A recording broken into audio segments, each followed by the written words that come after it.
Thank you very much, Chair. You're now live. Good morning, members, officers and members of the public joining us today.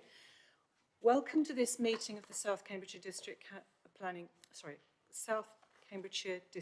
Council Planning Committee on the 11th of September 2024. My name is Councillor Anna Bradnam and I'm the chair of the committee, and my vice chair is Councillor Peter Fain. Those in the chamber are reminded that the meeting is being live streamed.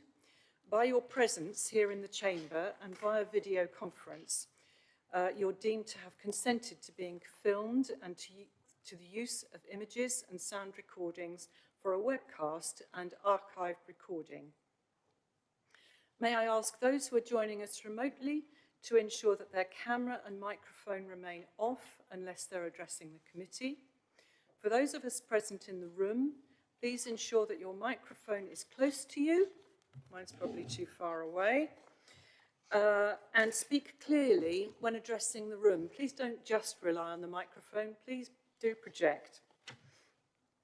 I'm advised that there will be a brief fire alarm test at 10:30, so we'll pause the meeting at that time. And I would warn you that the lights carry on flashing afterwards, so don't be alarmed by that.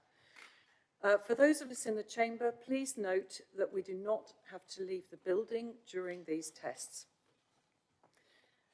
If at any time a member leaves the meeting, would they please make that fact known so that it can be recorded in the minutes? And before we move on to item 2, I'd like to propose a variance in the order of business. This is to take item 8 on our agenda pack, which is the application in Wadden. I would like to take that one as the 7th item of business. So in other words, it's just swapping the order of items 7 and 8 on our agenda. Do I have a seconder for that proposal? Thank you, Councillor Fain. And can I take that proposal by affirmation, please? Agreed. Thank you very much. So that variance in the order of business is agreed. Right, so the second item on the agenda is apologies. Lawrence, are there any apologies for absence today, please? Thank you very much, Chair, and good morning, everyone. So 3 apologies from Councillors Jeff Harvey, Dr. Timmy Hawkins and Heather Williams. We've got Councillors Corinne Garvey and Mark Howe here as substitutes. Thank you very much. Thank you very much, Lawrence. So, declarations of interest, members. Do any members have any interest to declare in relation to any item of business on this agenda? Oh, Councillor Martin Khan. I'm Councillor for Houston, Impington and Orchard Park, which the first application is related to, but I have taken no position or made any comments on this, and I'm approaching the matter afresh. Thank you very much, Councillor Khan. But if for any members an interest subsequently becomes apparent, do please raise it at that point. Thank you. So we move on to minutes of the previous meeting. Thank you. The first one is the 12th of June. Do any members wish to make any amendments to these minutes? No? Yes? Okay. Councillor Khan, your microphone. Sorry. Yeah, there was a misprint. I think they said designed where it should have been designated.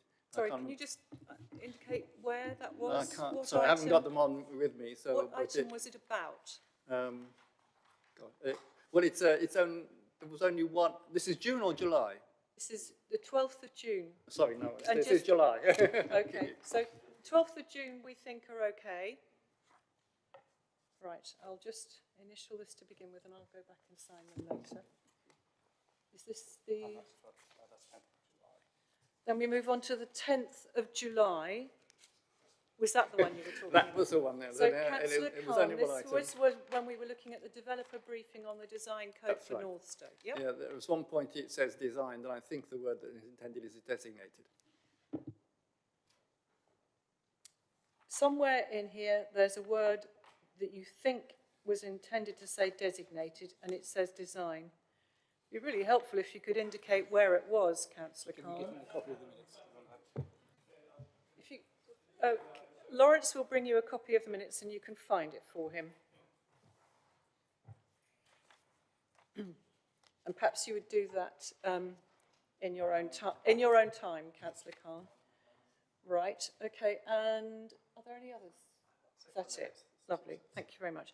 So we'll pause on the, sorry. We've agreed the ones for the 12th of June, didn't we? Agreed those, didn't we? Right, so we'll come back to the ones on the 12th of July when, sorry, 10th of July, when Councillor Khan has had a chance to find that. If we could do that before the start of the major, we'll come to it.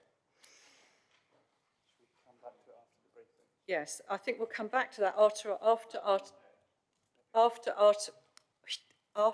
item 5, after the member briefing, Councillor Khan, okay? Okay, wonderful. Sorry, just say where you are. What page? Bullet? Sorry, on page 4, second bullet point, it says an undesigned parcel of land. I think it means undesignated parcel of land. Yes. So that does, I intended to say undesigned, because it was referring to a parcel of land within that design code where most of the areas have been designated. This area was undesigned and they were consulting on what that area would be. So does that clarify it for you? Okay. So that was the word that you intended to use? Okay, fine. Yes. Thank you. Okay, so thank you for alerting us to that possibility, Councillor Khan, but that is as it stands as it is.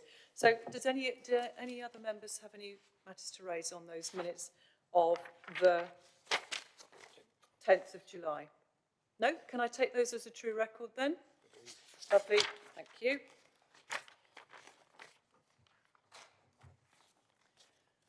Right.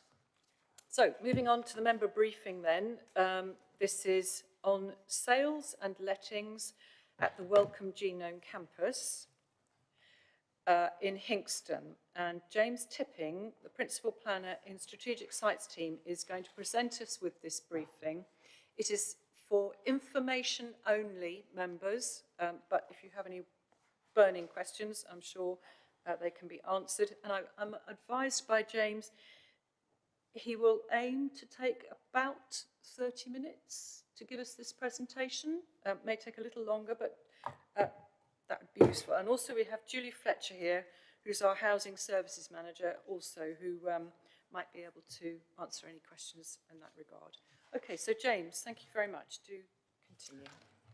Thank you, Chair. Morning, everyone.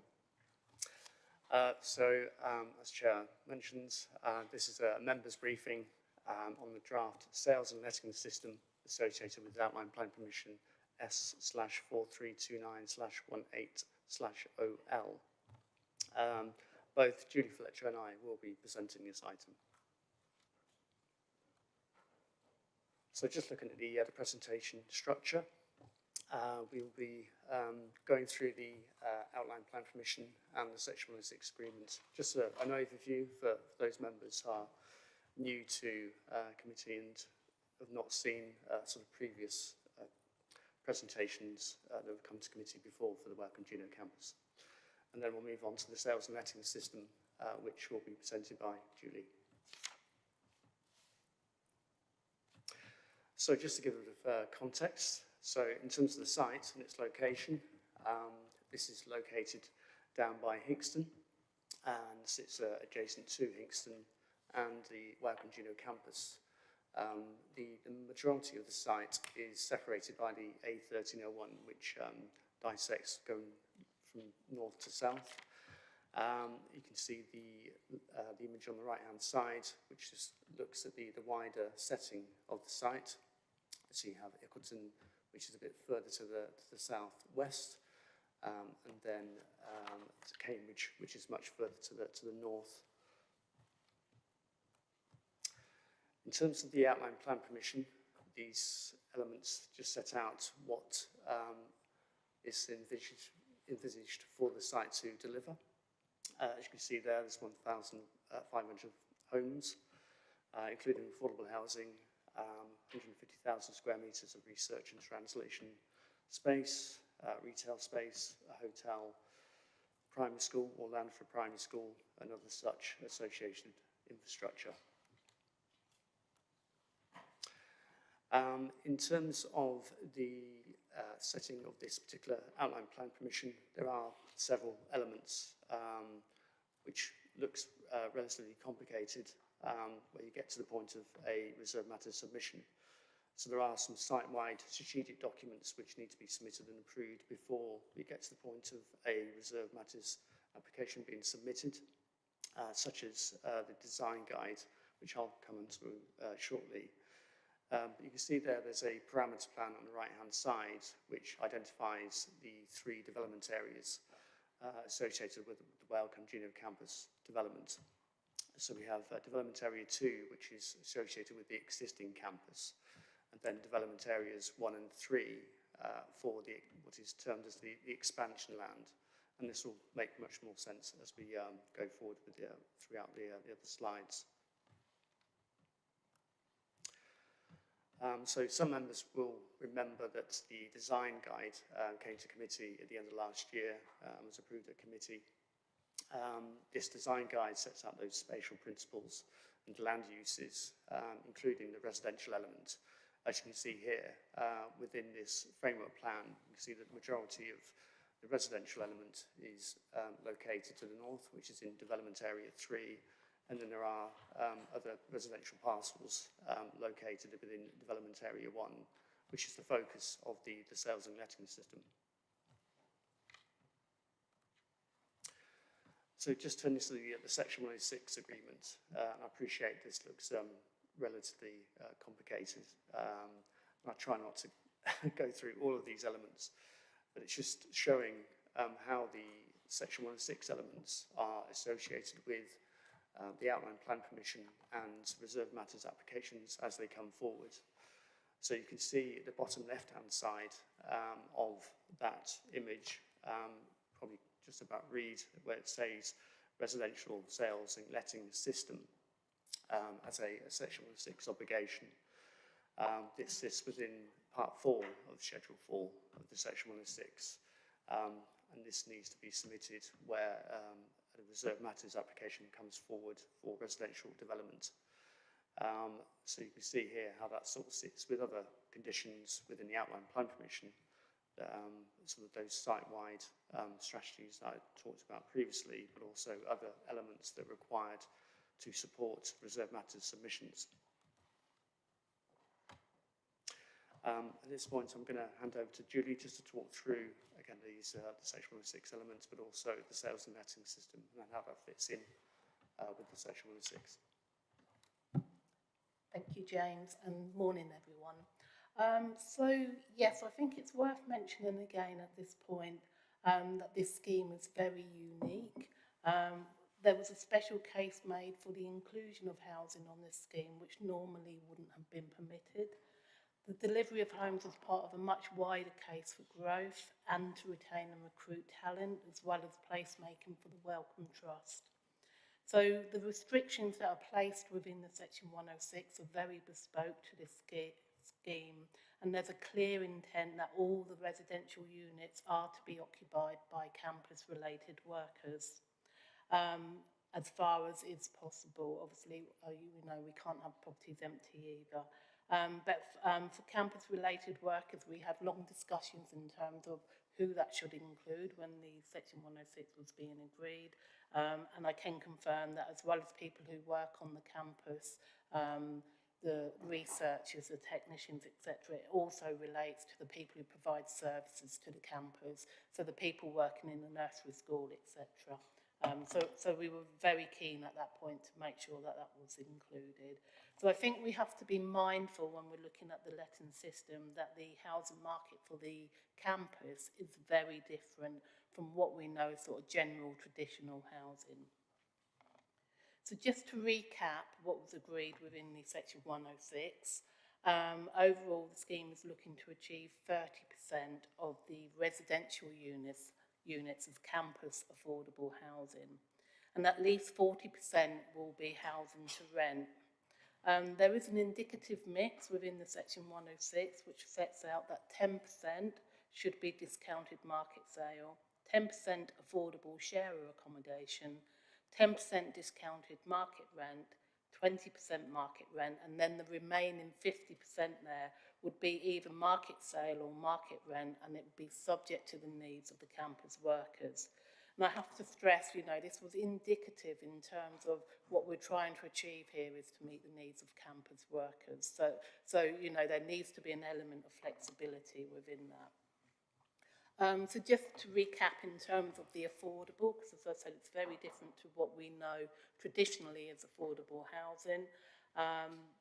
We have discounted market rents that will be sold at least 25% discount to households earning less than 60,000.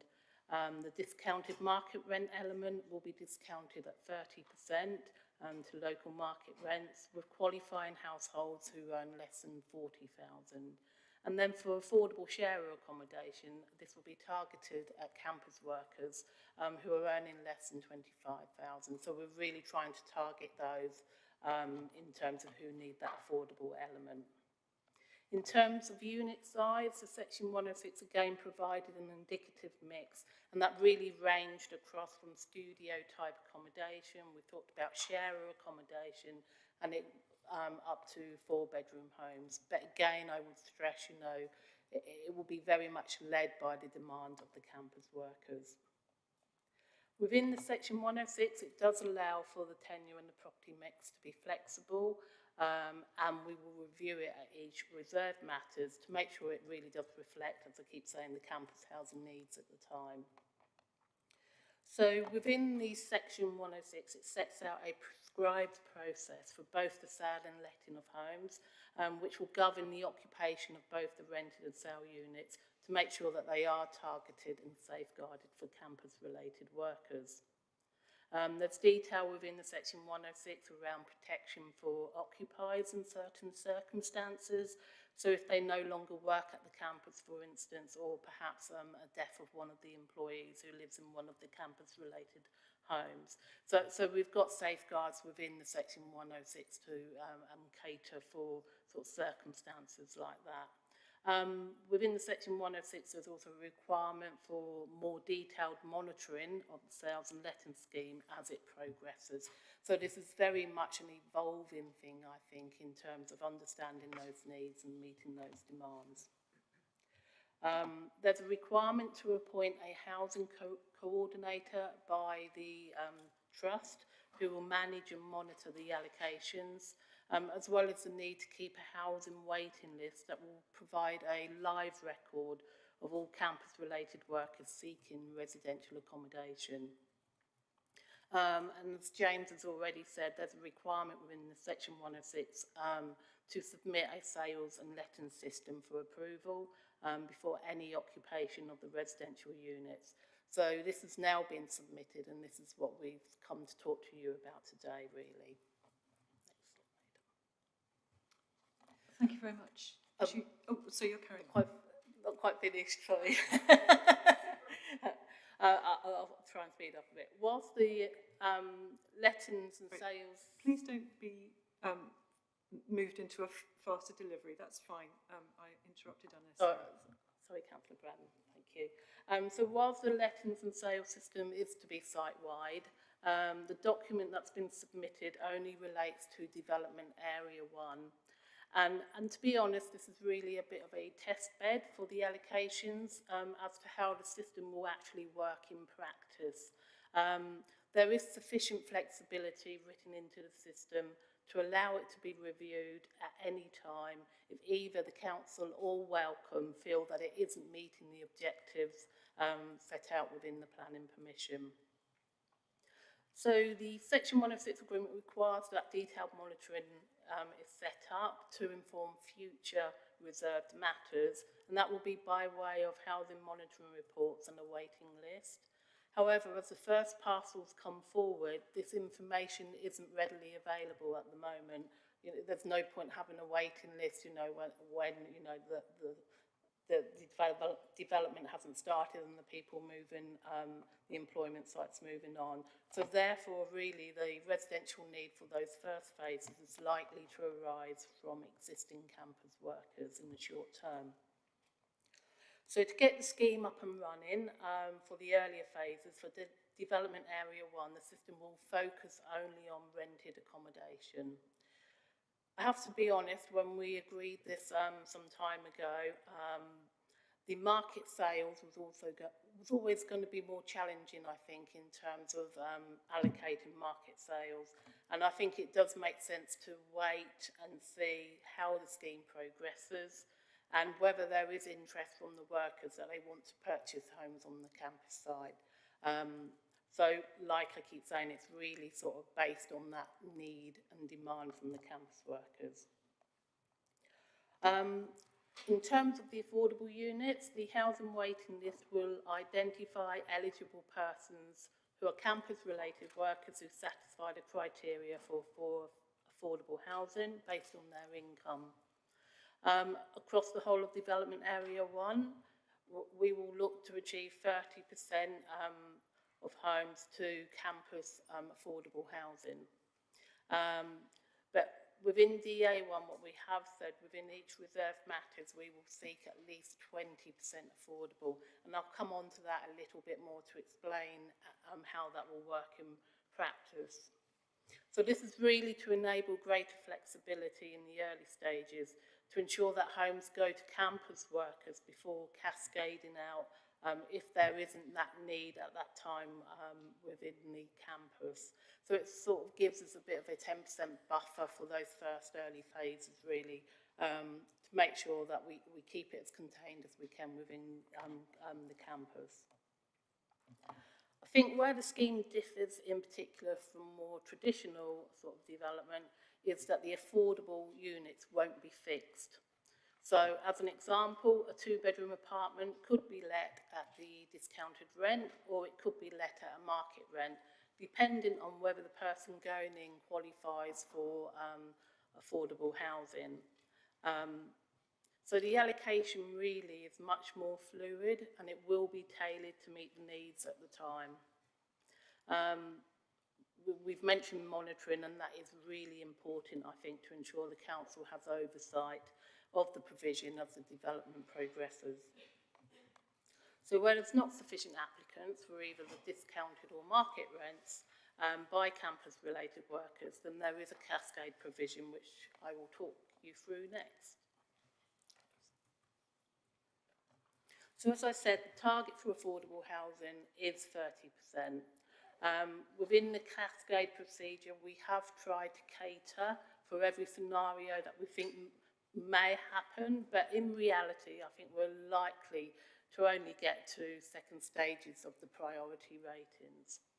I'm not sure if you can see that clearly, but I'll just sort of go through. So in the first light blue column, the priority order will be an affordable home will be offered to a campus-related worker who is eligible for an affordable property. At that point, if no one is eligible, then the property will be offered out to other campus workers, but at a market rent. So there's our ability to swap and change and flex a bit. So this will ensure that the first phase of homes is going to campus workers, which is the main objective of the housing scheme. And then if after offering it at market rent to campus workers, if at that point there are no campus-related workers requiring the property, then the property can be opened up to other science park employees as an affordable home.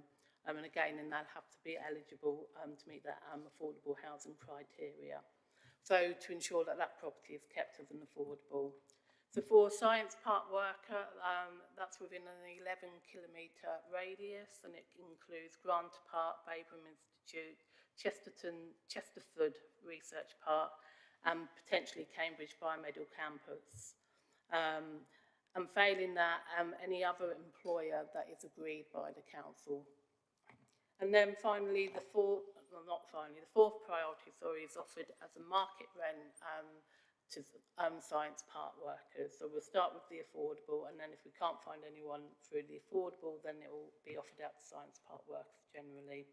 And then failing that, anyone can rent that property out on as a market rent. as I say, there's quite a lot of cascades to go through, I think, before we would get to that point. And the likelihood is, I think, we wouldn't get to that point.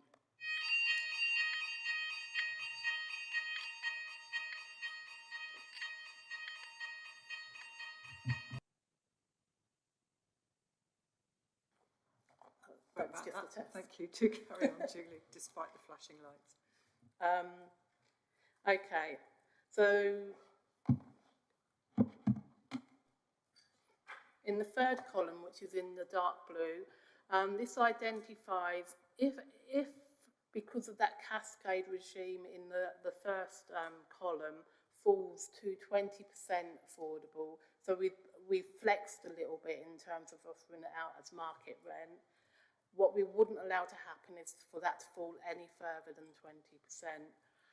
So if we reach that point, the affordable unit again will be prioritised first to eligible campus-related workers, and then it would cascade out to eligible science park workers, and then finally it would come to the council, so that we ensure that 20% at least will remain affordable. So we've identified potentially that applicants from our HomeLink housing register could be nominated at that point. But there is also flexibility there, I think, in terms of the council agreeing an alternative method. If we got to that point, we would have to look at that. But I think the main thing here is that it ensures that the affordable housing is safeguarded to those that qualify for affordable housing. And then finally, in the pink column, this is the cascade process for the market rents, which would be offered to campus-related workers in the first instance, then science park employees before offering out on the open market. But Wellcome do have the discretion that they can offer this out at the affordable discounted market rent, or indeed they may decide to reconfigure for sharer accommodation before going outside of the campus if they wish to do that.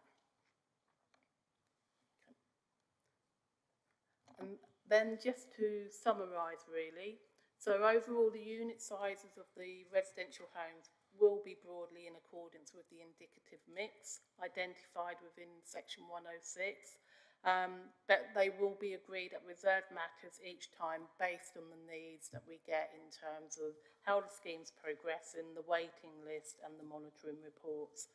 I think the housing coordinator's role will be critical really in the success of the residential element of the development, and the council will need to build up a good working relationship with them.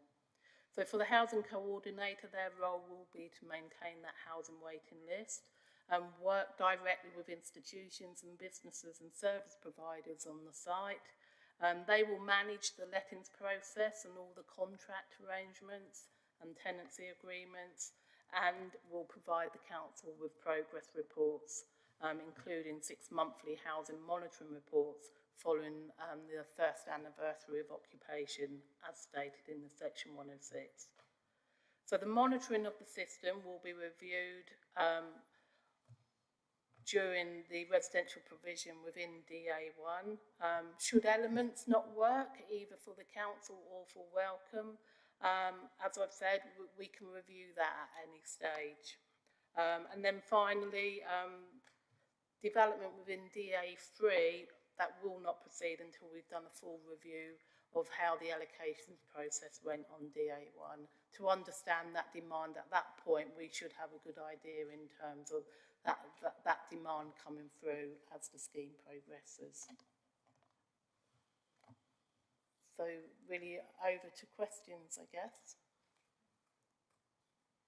Thank you very much, James and Julie, for explaining what is potentially a really quite complex system very clearly to us. Thank you. So, members, do you have any questions? Councillor Handley and anyone else? Thank Councillor Hahn. Okay, thank you. I'd just like to know, has a scheme like this been, has the scheme been developed from scratch, or are there similar schemes elsewhere in the country that we can compare to? I'm just wondering whether or not, you know, we started with a blank piece of paper, really. I think the answer is it was a new idea, but I'm sure officers can answer that. Thank you. I mean, in terms of the residential and the affordable, the nearest I think is probably the Eddington site, which was brought forward by the university. That is monitored more closely by the city, I believe. But that there were lessons learnt there, I think, particularly in the affordable and how that worked. Originally, they were looking at it tailored to their income at the time. And also there seemed to be a bit of a disproportion, I think, in terms of who the allocations were going to. So we've been very clear from the outset in terms of some of those lessons learned, what didn't work so well, I think. But other than that, it is completely new. It's something that, you know, our team have never really done before, but it is quite an exciting scheme, I think, in terms of bringing that forward and meeting that particular need. James, thank you. And I think it was first suggested that it should be this tie between the accommodation and the campus was suggested maybe 5 or 6 years ago, wasn't it, when it was first a twinkle in people's eyes, because we recognised that the site was relatively isolated and it needed to have accommodation nearby, and we could see that it would be needed. So good plan. So the next one on my list is Councillor Martin Khan. Okay, a couple of questions really.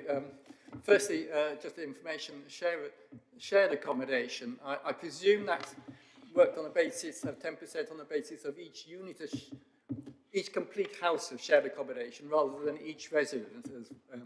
Because you can see, you could either consider each, you know, you've got 5 people in a house, shared house, you could say that each individual is a unit, or you could say that the whole house is. So I'm assuming it's on the basis of the whole house. Could you confirm that to me?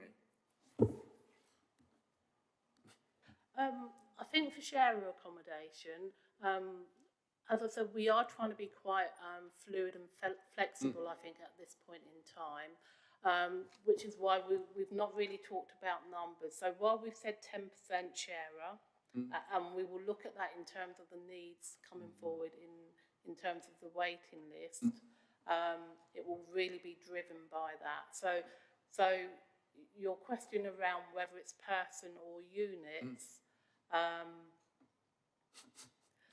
It makes a big difference. well, it does, but I think, and this is where I say it is very different from traditional, because there's no point in us building 10% share accommodation if actually the need isn't for sharer accommodation on that site. The need is for individual properties. But again, if we're finding that we've got more sharers, so we've got over 10% who actually want shared accommodation, we would look to increase the sharer. And in discussions we've had, you know, we may start with a larger home, but actually if the need's not there for that, we may want to reconfigure that to meet the sharer. So I think really it's around monitoring and sort of providing that monitoring update in terms of how that's looking and shaping. And the level for share accommodation of income is quite low, isn't it? So would they also be share accommodation in the market element of it, where you might find market share accommodation as well? Has that been considered? I don't know.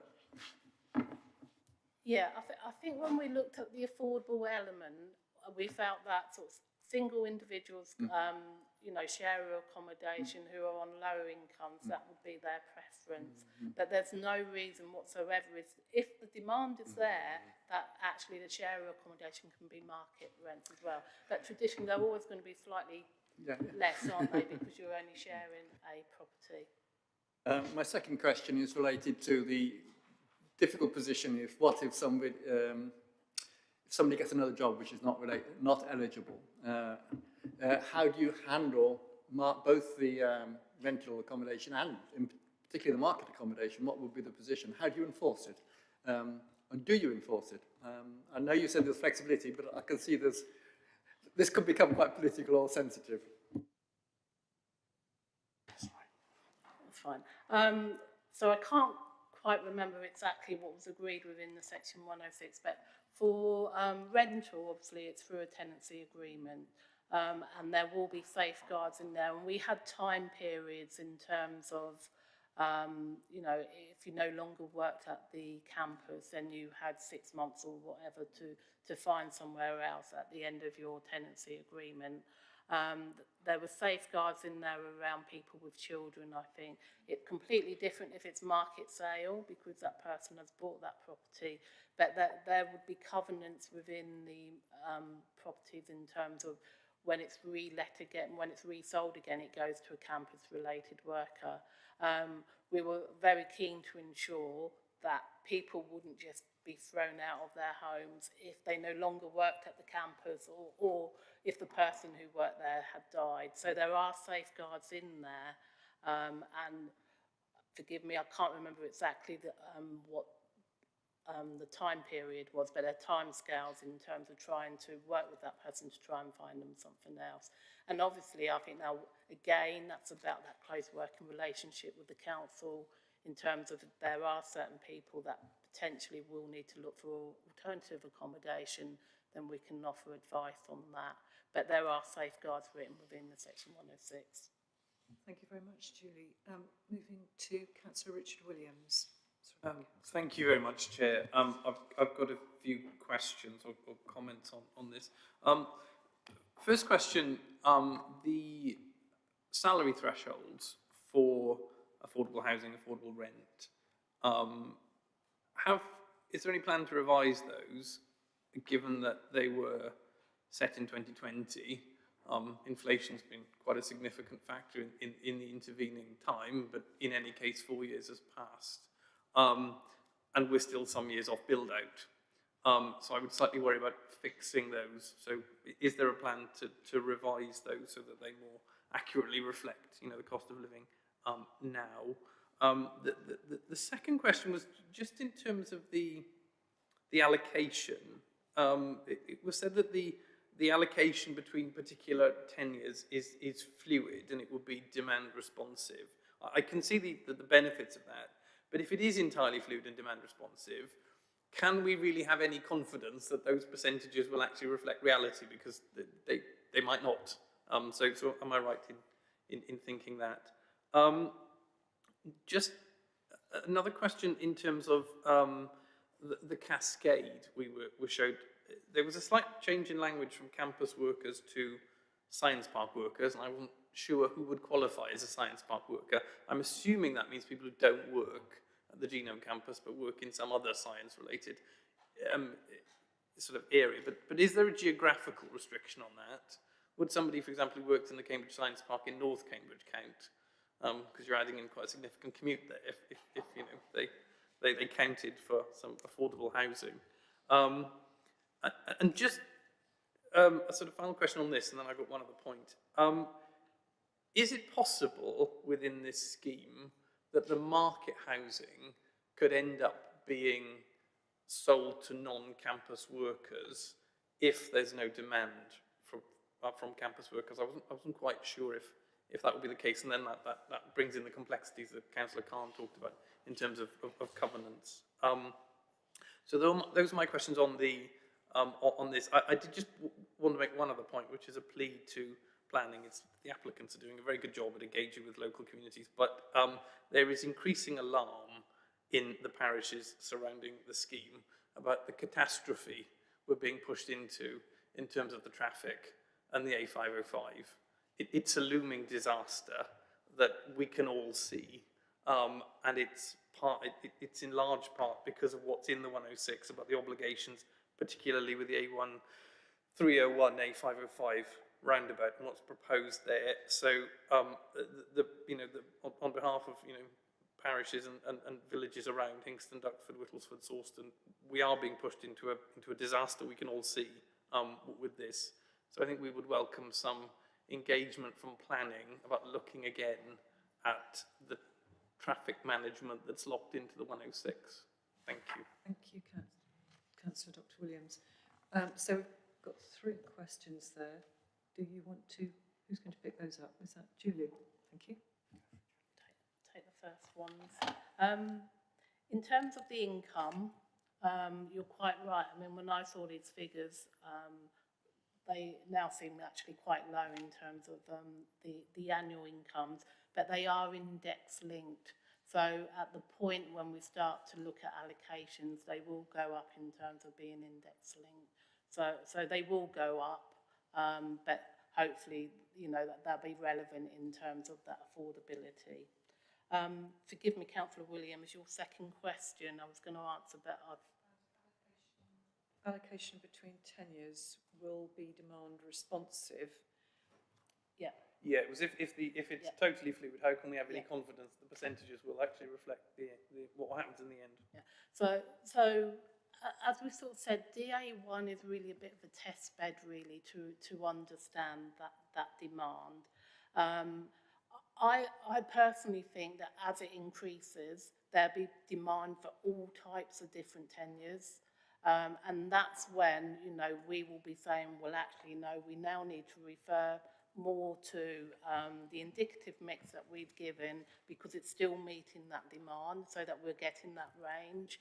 What we don't want to see in the very, very early stages with that flexibility for market and discounted market rent is that properties are cascading out before they really need to in terms of campus workers. So that's why I said we've sort of got that 10% buffer for the 30%.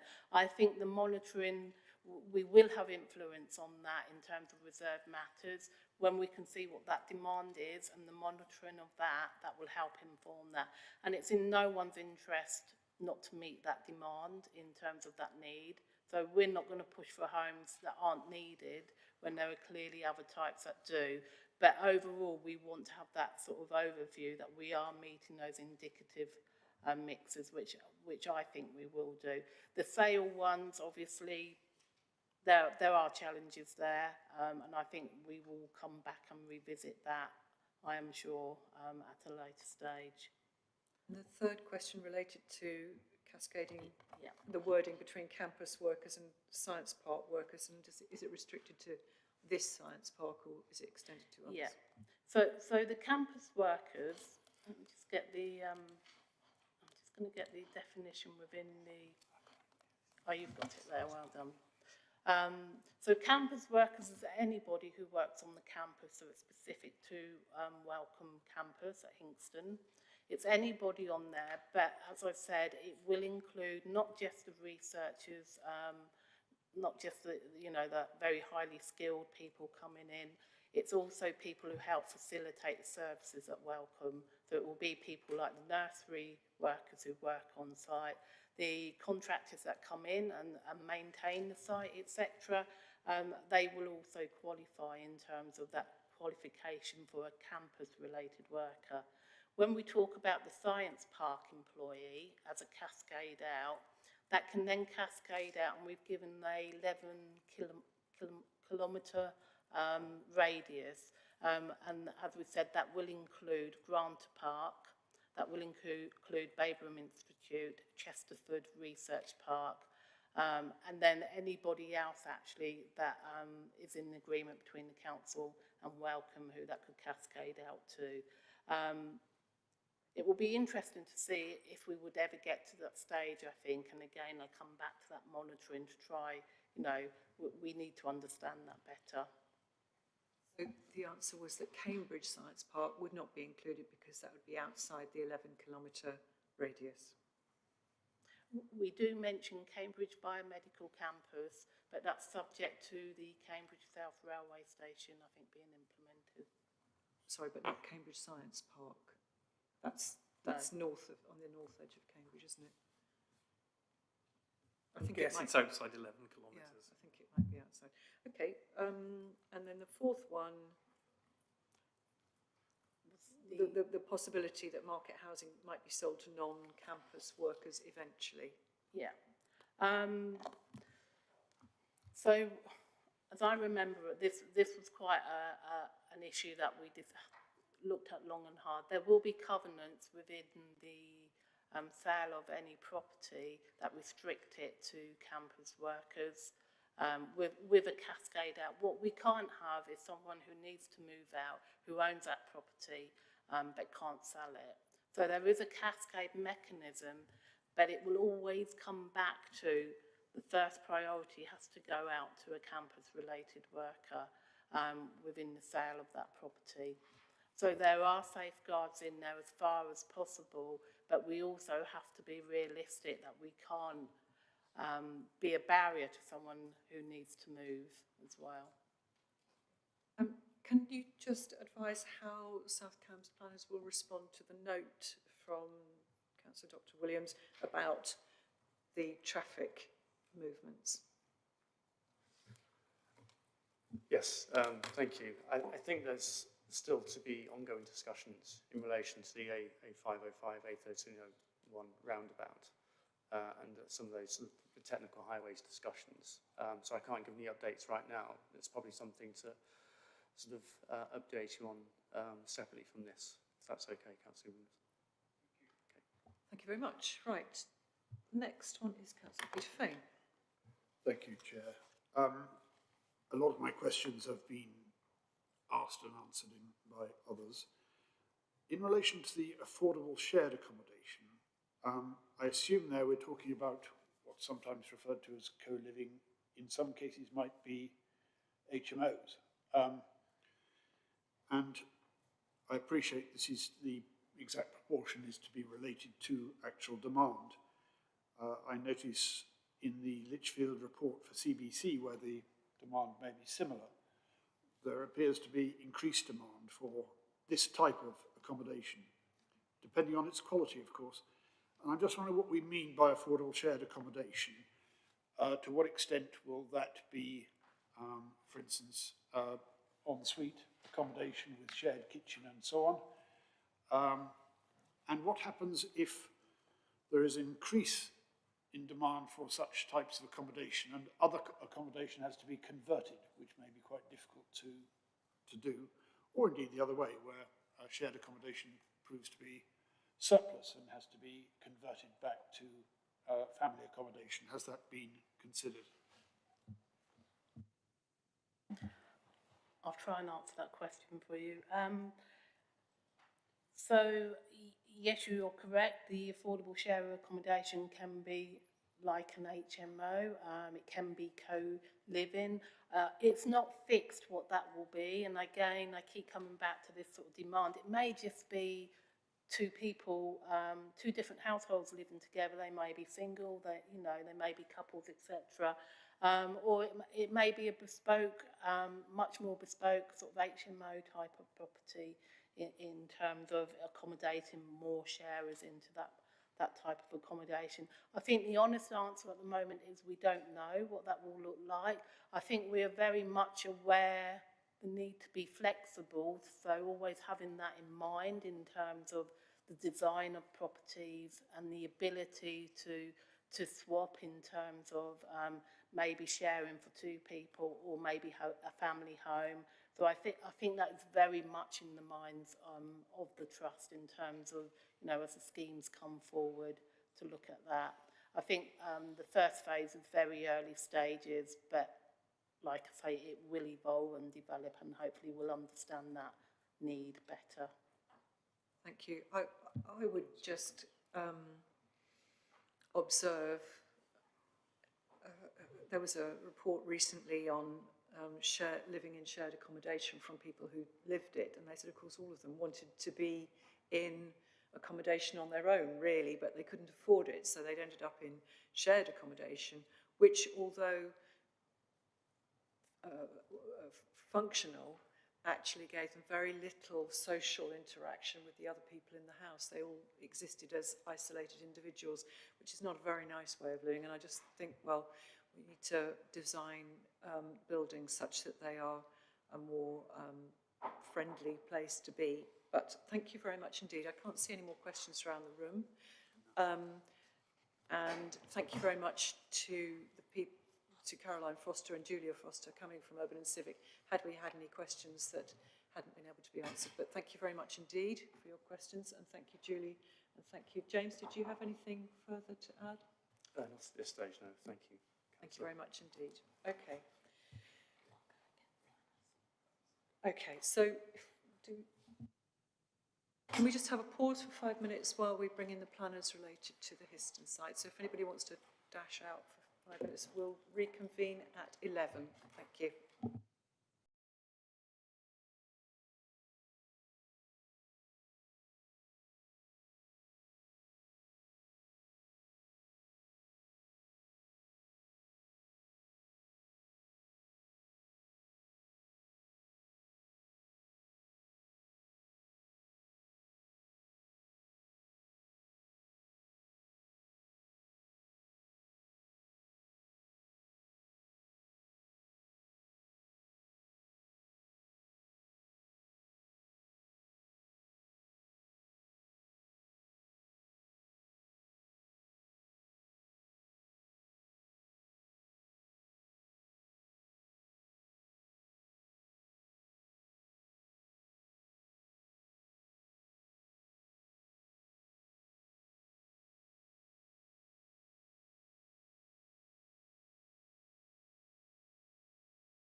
Thank you. So, members, we return then to item 6 on our agenda at 11 o'clock.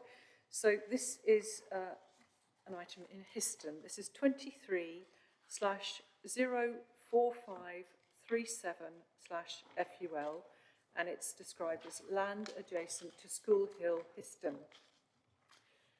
The extensive proposal is laid out in the report.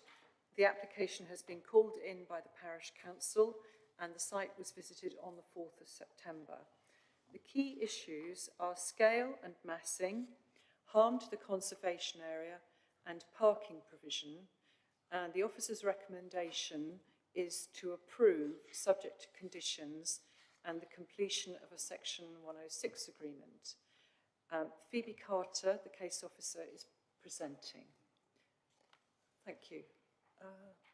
Phoebe. Thank you, Chair.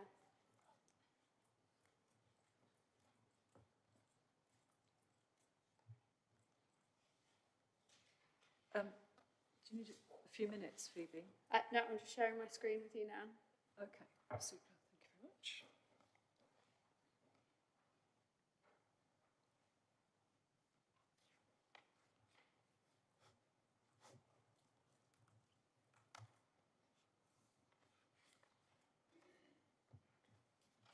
Good morning. So as the Chair set out, this is for land adjacent to School Hill in Histon, and it is for a first and second floor extension above the existing ground floor commercial and business service premises and library to create 15 residential apartments, including a communal terrace together with associated communal entrance service building, including first and second floor commercial units, cycle parking, refuse provision, landscaping, and the reconfiguration of the established car park.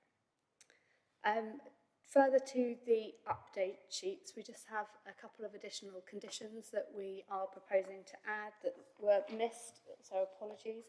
One regarding the materials to be agreed with case officers prior to the development, and instead of putting fire hydrants within the Section 106 provision, we would add it as a condition. A comment has also been received regarding the amendment of condition 28 for water consumption to amend the wording from 110 litres per person per day to 100 litres per person today. So this is the location within Histon. So the red line extends around the car park to the entrance adjacent to High Street. And then in front of these, this is the row of commercial units here that the proposal is to be built above. And there is a green space to the front, which is within the ownership of the applicant. To the right-hand side is a single-storey supermarket building, which is currently occupied by Tesco's. This is within the ownership of the applicant, however, it is not included within the application. The surrounding properties, there is a Windmill Grange, which is a 2.5-storey residential building for retirement dwellings, some residential dwellings. The Gables here is a Grade 2 listed building, and there are a few buildings of local interest set out within the Histon and Impington local plan, including the Red Lion pub. There is history on the site, so I just want to run through this as this has been raised by a lot of comments. There was an approval in 2019 for the extension and refurbishment of the ground floor commercial retail units and replacement of the supermarket building with 9 one-bed apartments above it. This permission has been implemented with the refurbishment of the shop fronts and some of the landscaping, which includes, so this was the original shop front and this has been replaced with this shop front here, just as a understanding.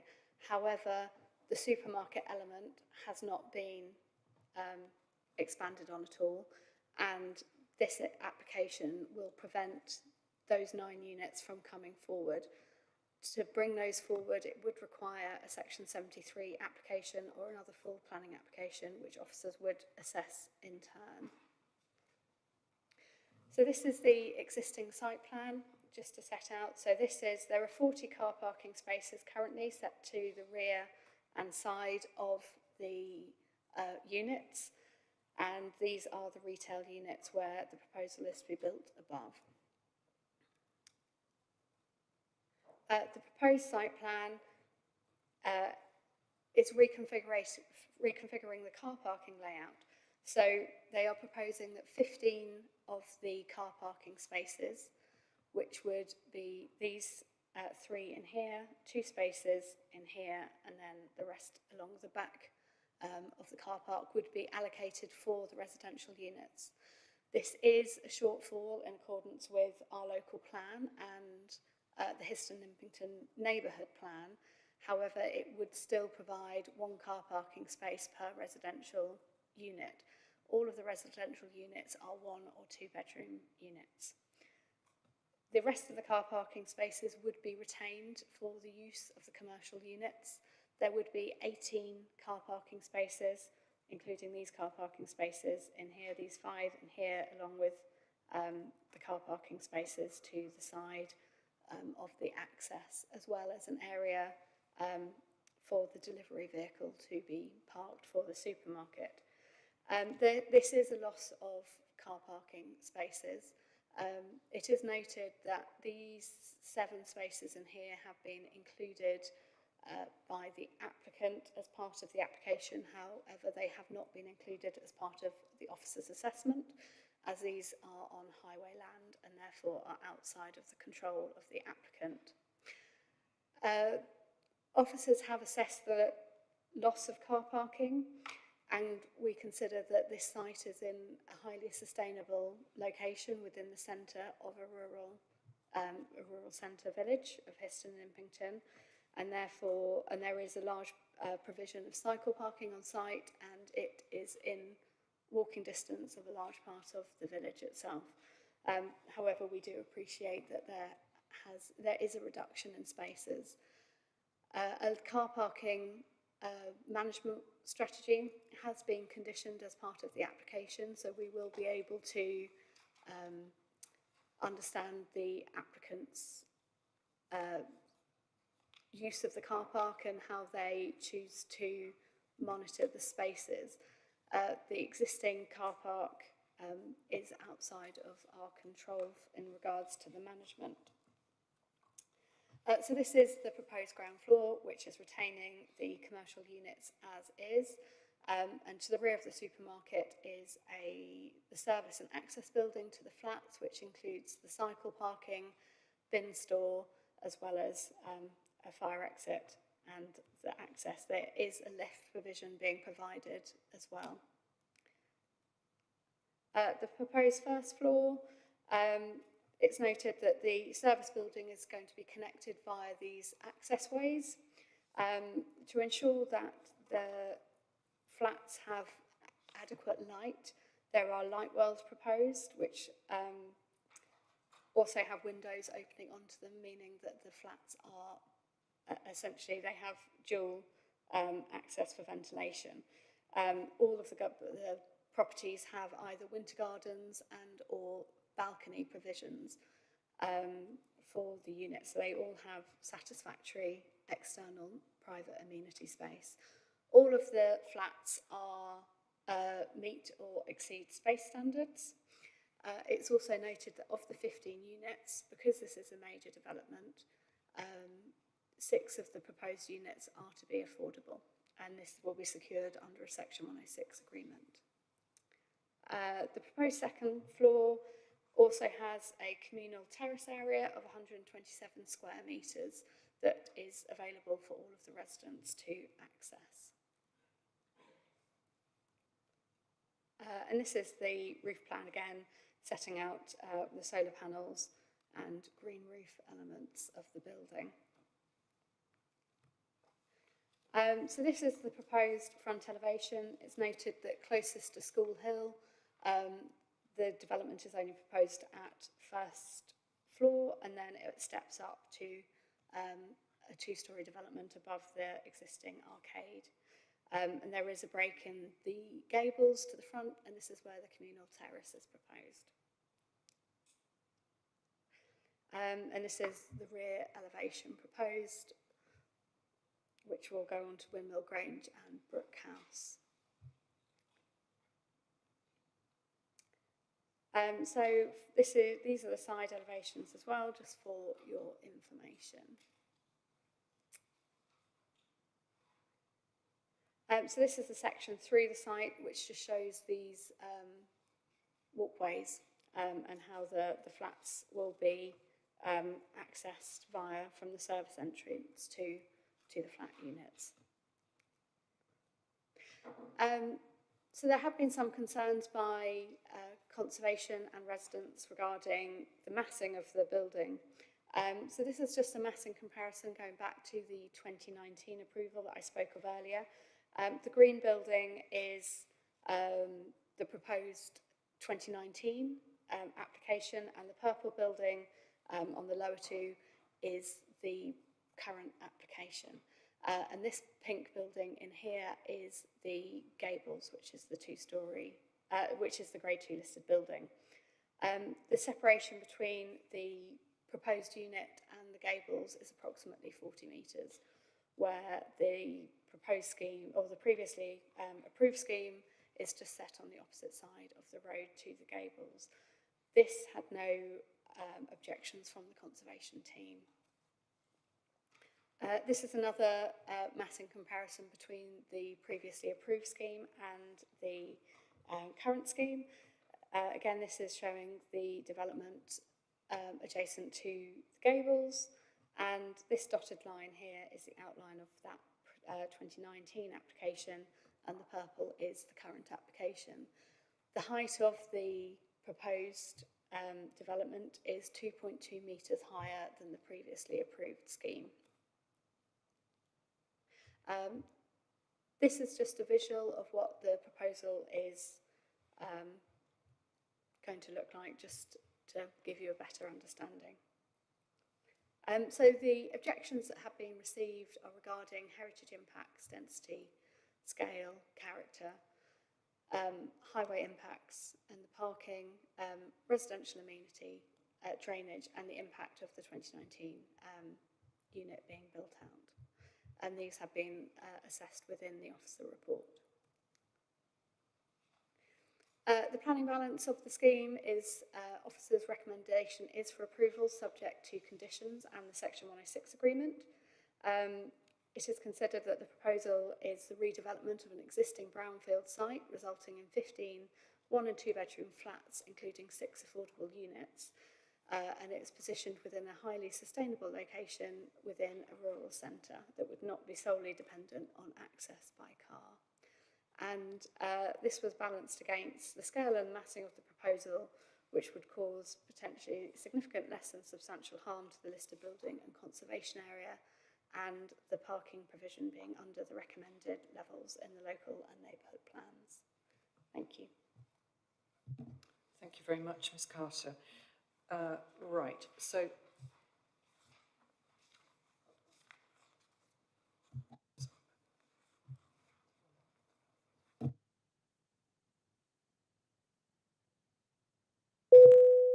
sorry.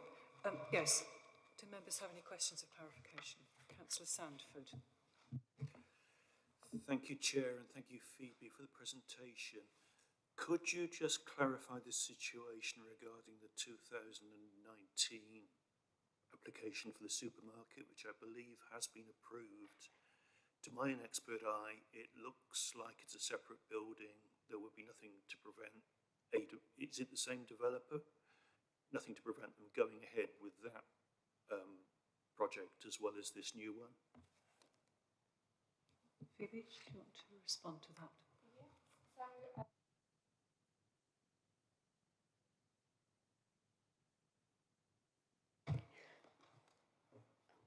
Sorry, just bring this back up.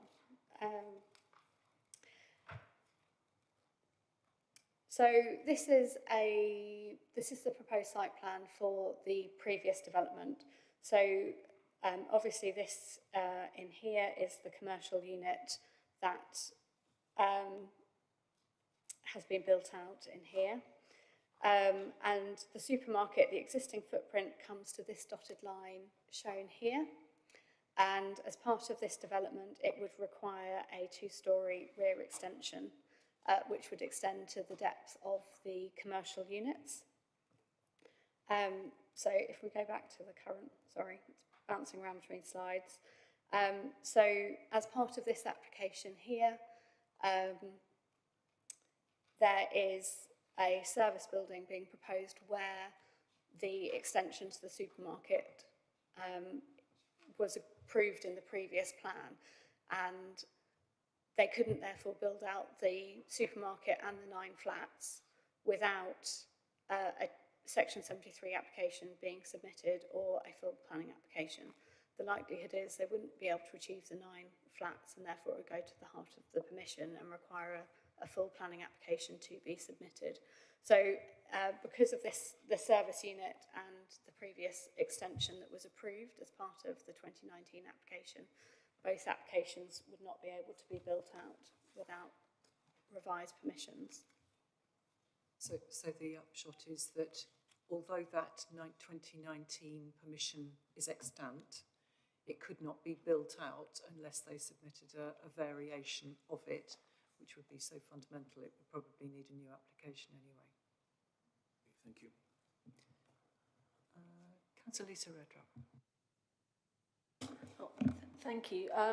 Since we're thinking about it in terms of both applications, the previous approved one and this one, I was just wondering if you could clarify the different housing mixes of the 2 different ones. So this one, I understand, and please correct me if I'm wrong, is fully build to rent with 40% of that affordable private rent and the rest market private rent. I'm just wondering what if the other one was for people to buy, or if that was also rental, and if that had any affordable housing provision. Thank you. The previous application was for 9 residential units, which means it didn't meet the trigger for affordable housing to be provided. So they were all, they were 9 one-bed market housing. Whether or not they were rented or would have been for sale, we aren't aware of those details, but there were no affordable units as part of that development. This development provides a mixture of both 1-bed and 2-bed units, so there is a better housing mix, as well as there being 6 affordable units as part of the scheme. Thank you. Is the whole thing built to rent as well? Was I correct on that? That's correct. Okay, thank you. Right, next one is Councillor Dr. Richard Williams. Thank you. Thank you very much, Chair. I've got 2 questions. The first one relates to condition 28, which we were given an update to the wording of at the start. I just got a query really on the wording of condition 28, which is on page 51 of the bundle, if anyone's looking for it. It talks about requiring all dwellings to achieve a water use of no more than 110 litres per person a day, or 100 now. I think we know from previous times I've asked this question that the local planning authority can't actually control how much water people use in their private homes. There's absolutely zero monitoring of it.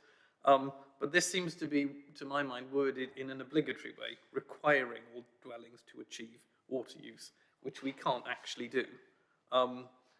That's unenforceable. We can require them to be of a standard of design where they could achieve that, but we can't actually require that use. So I'm slightly query the wording of that condition and the enforceability of it. My second question was about the parking. As was acknowledged in the officer's presentation, we're obviously seeing a significant drop in free car parking spaces, if I can call it that. They're going from 40 to 18. I would just note on the date that we did the site visit, I counted the number of cars in that car park. There were 39. Admittedly, one of them was mine. But you know, it was very heavily used. So my question really is, what is the evidence base for the assertion that significantly reducing the number of free car parking spaces is not going to cause problems with on-street parking in nearby roads. I mean, it's been mentioned, and it's mentioned in the report, that this is a sustainable location, but I don't really know what that means, and I don't really know how that's assessed, because, for example, it would only take 5 people who live in Histon who would drive to Tesco's Histon to think, oh, well, I can't park there anymore, I'll drive to Tesco's in Milton. And you've lost your sustainability benefit because they've just driven significantly further than they otherwise would. So I'm just unclear as to what the evidence base is for saying this is not going to be a problem and it's a sustainable position. So, Phoebe, thank you. So in regards to parking, the car park is currently a private car park. It could be closed at the current time and no provision of parking provided. So this is providing us with a degree of comfort over the level of spaces. A transport assessment has been submitted as part of the application, which has been undertaken by a parking and transport company. So they have assessed it, which we have also taken into account, and it has been reviewed by our local highways authority as well. When we talk about sustainability, it is within a rural centre. So it's in a large community, or one of the largest community within South Cambridgeshire, or in the hierarchy of villages within South Cambridgeshire. And it is within the centre of the village. So it is within a large group of people who are able to walk or cycle to this as well. I'm not saying it's going to stop people from driving. It's also not going to potentially stop people from driving to other places, but there is a provision and level of car parking provided. The streets around the area are also uncontrolled parking, so there is the ability to park elsewhere currently, and the existing car park, as we said, is not managed by us or controlled by a condition by ourselves at the current time. In regards to condition 28, these are a sustainability statement has been submitted with it, saying that the fixtures and fittings would be able to achieve 100 litres per person per day, and this is a requirement for the legislation. Thank you. Councillor Handley. Thank you. I'll pass. Councillor Williams asked the question I was going to ask. Khan. A couple of points. First of all, the condition 13 about control of odours. Odours are a problem at present. There was an Indian restaurant in the in the group of things, a very nice Indian restaurant, but Indian restaurants do tend to produce smells. I'm just wondering whether it is considered practical, actually, although you put a scheme, but is it really considered practical to reduce odours? How do you foresee that being done? Because that would affect the properties at the rear of the, significantly affect the properties at the rear of the proposals. So that was one issue. The other issue is about materials. The materials proposed are composite roofs they talk about, which is rather different from the existing materials. How binding is that? Because one of the concerns may be the materials. Is it possible within the conditioning to consider alterations to the materials rather than just the structure of the design? Thank you, Phoebe. Can you? In regards to the materials proposed, as set out at the beginning, we are adding a condition on for materials to be reviewed by ourselves. This will be reviewed by our urban design department, who will comment on the materials proposed to make sure that they are acceptable and of high quality for the design. In regards to condition 13, odour, I'm just reading. So our environmental health team will assess the information that comes forward. This condition has been attached in part because of the Indian restaurant to make sure that there isn't an impact on the amenity of the properties to the rear of the development. So with that, it will be the extraction units that details will have to come forward for us to be able to assess the odour impact. Thank you.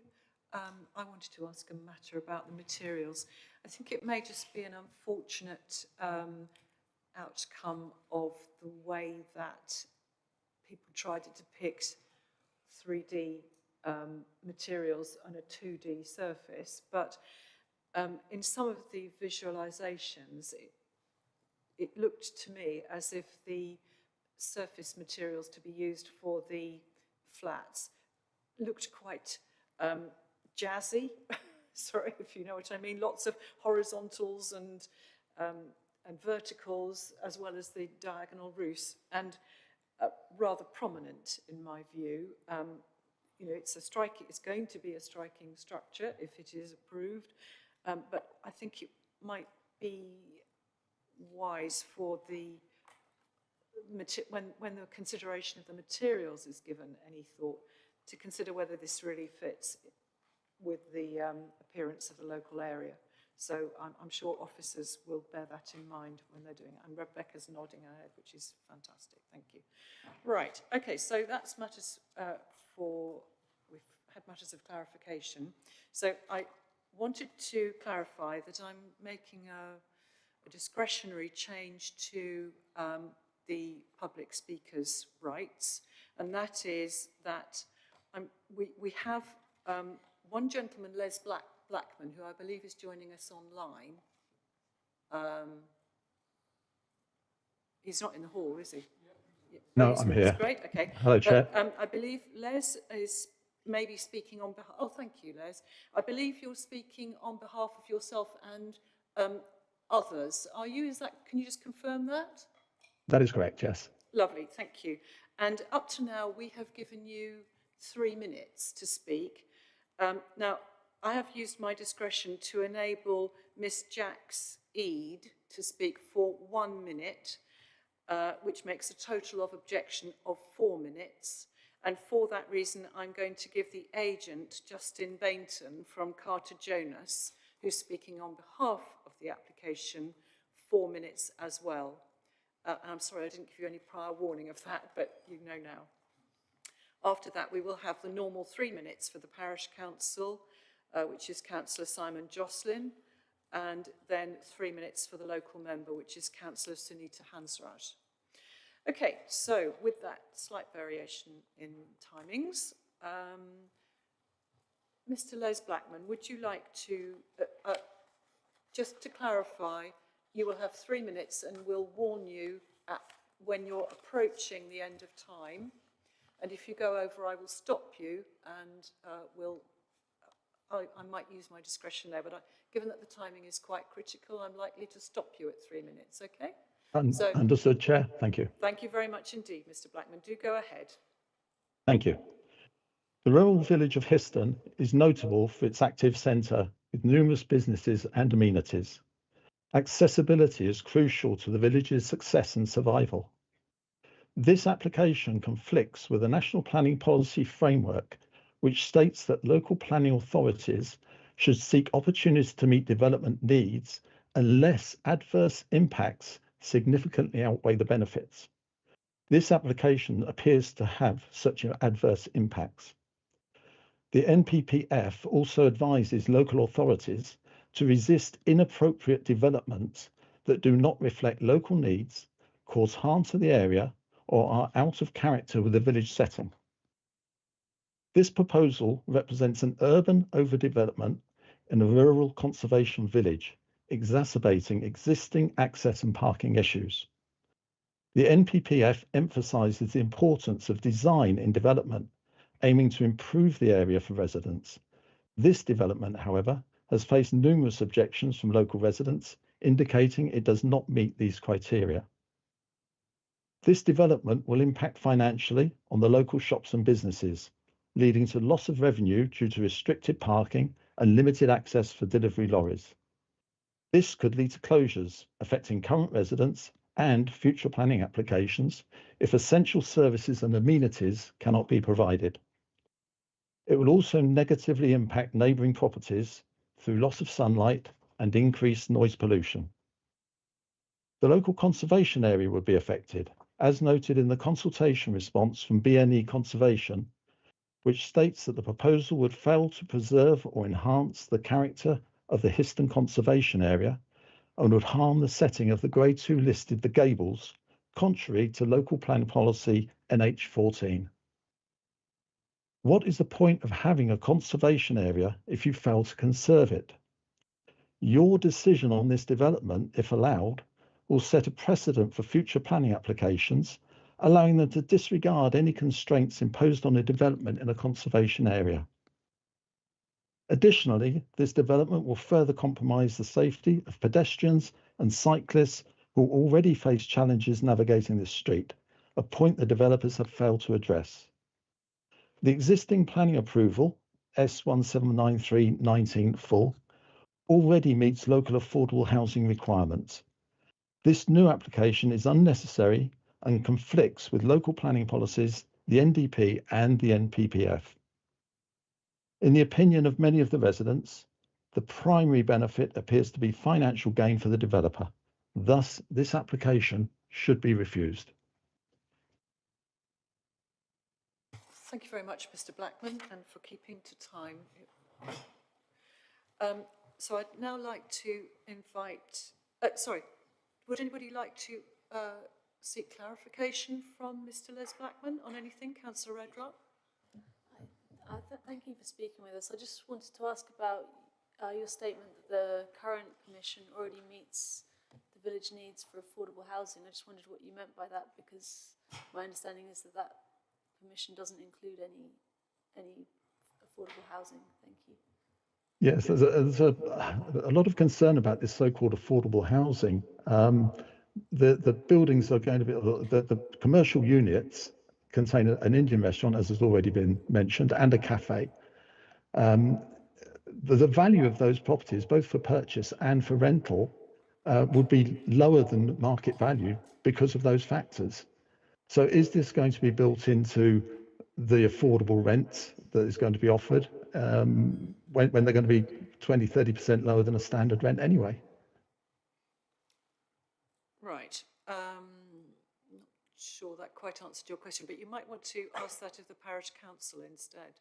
Yes, sure. So if I can just come back, I think you mean that because of its position, it will have a lower value and a lower rate, so you don't feel Correct. the affordable rating is needed because there'll already be a discount. Is that correct? Okay, thank you. Okay. Was there anybody else? No? Okay, no other questions. Thank you very much, Mr. Blackman, for answering questions. Thank you. Now, thank you. Would Miss Jackseed come forward to the microphone? And for clarity, Miss Jackseed lives at Brook House, which is immediately to the north of this site. So just one moment, Miss. So firstly, that's right. Thank you. Yes, Brook House in Conservation Area is a large Victorian house. It's about 130 years old. It's on the other side of the brook, directly opposite the proposed development. So it will be permanently, materially, structurally compromised by the building of the flats, which are proposed, I think, about 18 metres high. That's higher than Brook House chimneys, because Brook House is a lime, mortar, brick and stone building that needs the winter light of October to March to dry and moderate the humidity, and this light will disappear. The shadow cast will leave no direct sunlight of any strength to fall on Brook House during the winter months. Ice will not melt, etc. This is crucial because internally there is a cellar which can fill up to knee-high deep in water with heavy flood water through the winter months. So this brings the water table up to about a metre below ground level. You may not be aware of that. So the humidity is very important. Regarding odours, the Indian restaurant batch cook on a regular basis each week on several days. And the smell is very strong. Is that okay? That's fine. Yeah, Thank you very fine. much indeed for explaining about Brookhouse. Members, would any member like to ask Miss Eade? I'm sorry, I called you as you referred to yourself to me, but you're Miss Jacqueline Eade. So would anybody like to ask Miss Eade any further questions for clarification? No? Okay. Thank you very much indeed for making your representation. Excuse me. So now we've got the agent speaking in favour of the application, Justin Bainton from Carter Jonas.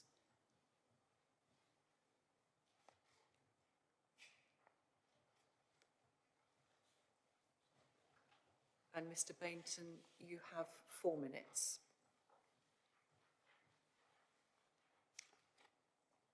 Thank you. Thank you.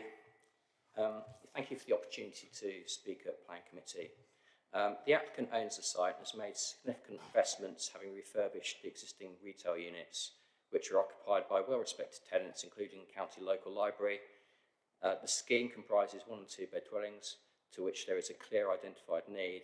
This is supported by the neighbourhood plan and also the Greater Cambridge Housing Strategy, which has been recently published, 2024 to 2029.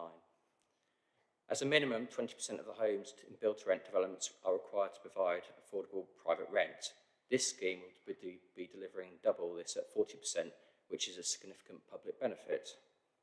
As outlined in the committee report, reference has been made to an objection from conservation. We have sought the guidance from a conservation consultant, John Selby, who was formerly head of conservation at South Cambridgeshire, then Ely and then King's Lynn, and is vastly experienced.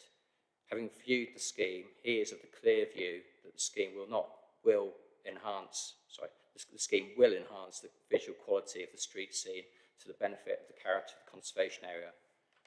This design is entirely appropriate for its location.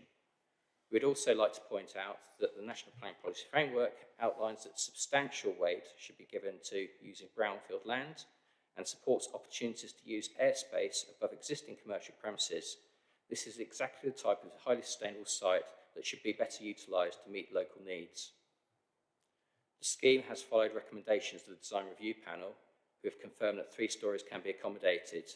The Histon and Impleton Village Design Guide and neighbourhood plan support the redevelopment of the site and uplift in otherwise functional but not very attractive set of buildings. The parking layout is very similar to the 2019 consent, albeit we have a net increase in 6 apartments, but equally there's no extension to the convenience store previously approved, hence there is an opportunity to provide 1 space per dwelling car parking. The car parking management strategy, subject to condition, would limit the time customers can park in recognition this is not a long stay public car park. It is designed to accommodate the needs of the commercial and residential units to which it serves. The scheme seeks to provide a much safer and workable parking layout, providing a balance between providing on-site parking but also encouraging alternative transport modes, with a significant increase in cycle parking provision within the site. The Highway Authority have raised no objections. The scheme also delivers biodiversity net gains enhancements equating to 30%. Also, the scheme is delivering on-site renewables in the form of PVs and heat pumps internally to the building to achieve an improvement of 68% in carbon emissions over the 2021 builder regulations. Alongside the planning application, a daylight assessment was submitted, modelling, demonstrating that the new residential units will benefit from daylight levels in excess of the requirements of the British standards. There will also be no adverse impact on neighbouring residential properties in terms of daylight, based on this detailed assessment. The scheme also incorporates 76 cycle spaces, which is obviously going to support sustainable travel agenda as well. In conclusion, the proposal represents a high-quality scheme which will sit very comfortably within the streetscape and enhance the visual quality of the area to the benefit of the character of the conservation area, whilst providing much-needed housing for the village. Thank you. Thank you very much, Mr. Bainton. Does anybody have any matters of clarification. Councillor Sandford and Councillor Fay. Thank you, Chair. Thank you, Mr. Bainton. When we visited the site, we noted there's a fairly limited availability of free space, and most of that is a small park with a number of mature trees. I appreciate a site management plan is part of the conditions, but are you confident you actually have enough working space to do the work necessary to complete this project without damaging the immediate environment? Councillor Sandford, you're referring to the area at the front of the development, aren't you? That is correct, Chair. Thank you. Yeah, okay. And if you'll forgive me, I will add my own question to that, which related to, can you be sure that you will protect the trees in that area such that their roots are not compressed by storage of loads of heavy materials on top of them?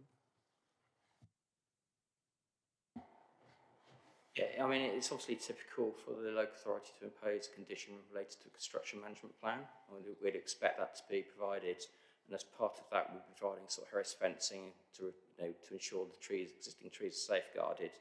Obviously, it is a constrained site, so there are challenges to constructing the site or the scheme, but it's it's not the first site that's had its challenges, and provided sort of appropriate controls are imposed through the imposition of condition, there shouldn't be any particular issues which are unusual. Thank you very much. And Councillor Fay. Thank you. Mr. Bainton, you said there would be no adverse impact in terms of daylight on neighbouring properties. We had just heard from, I think it was Mrs. Eade, about the impact on Brook House, which is specifically mentioned by the Parish Council as well. Is that right, that there will be no adverse impact in terms of daylight on Brook House? As part of the planning application, forgive me, I don't have the report in front of me, but we did submit a detailed daylight assessment, which not only assessed the proposed units within the scheme, obviously aware that it was important to demonstrate that those units achieved suitable daylight levels, but also looked at the surrounding residential developments as well, looking at the various windows and looking at the overshadowing. The scheme, based on the assessment, was fully compliant with the British standards, based on sort of the modelling that's been undertaken. There's obviously a standard methodology to carry out this modelling, so it's either, crudely a pass or a fail, and all the units passed on the basis of that assessment. Councillor Richard, Dr. Richard Williams. Thank you very much. Just a question about the transport statement that's submitted with the application on this question of car parking. So the transport assessment looks at availability of on-street parking. Many of the roads identified in that assessment as potential sites for parking are residential roads like Home Close and Merton Road. So is it your case that parking isn't a problem because it will be displaced onto residential roads?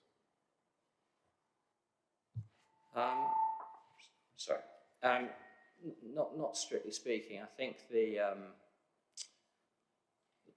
point to be made, I think, is that the car parking arrangement on site is not a public car park, and it's currently uncontrolled.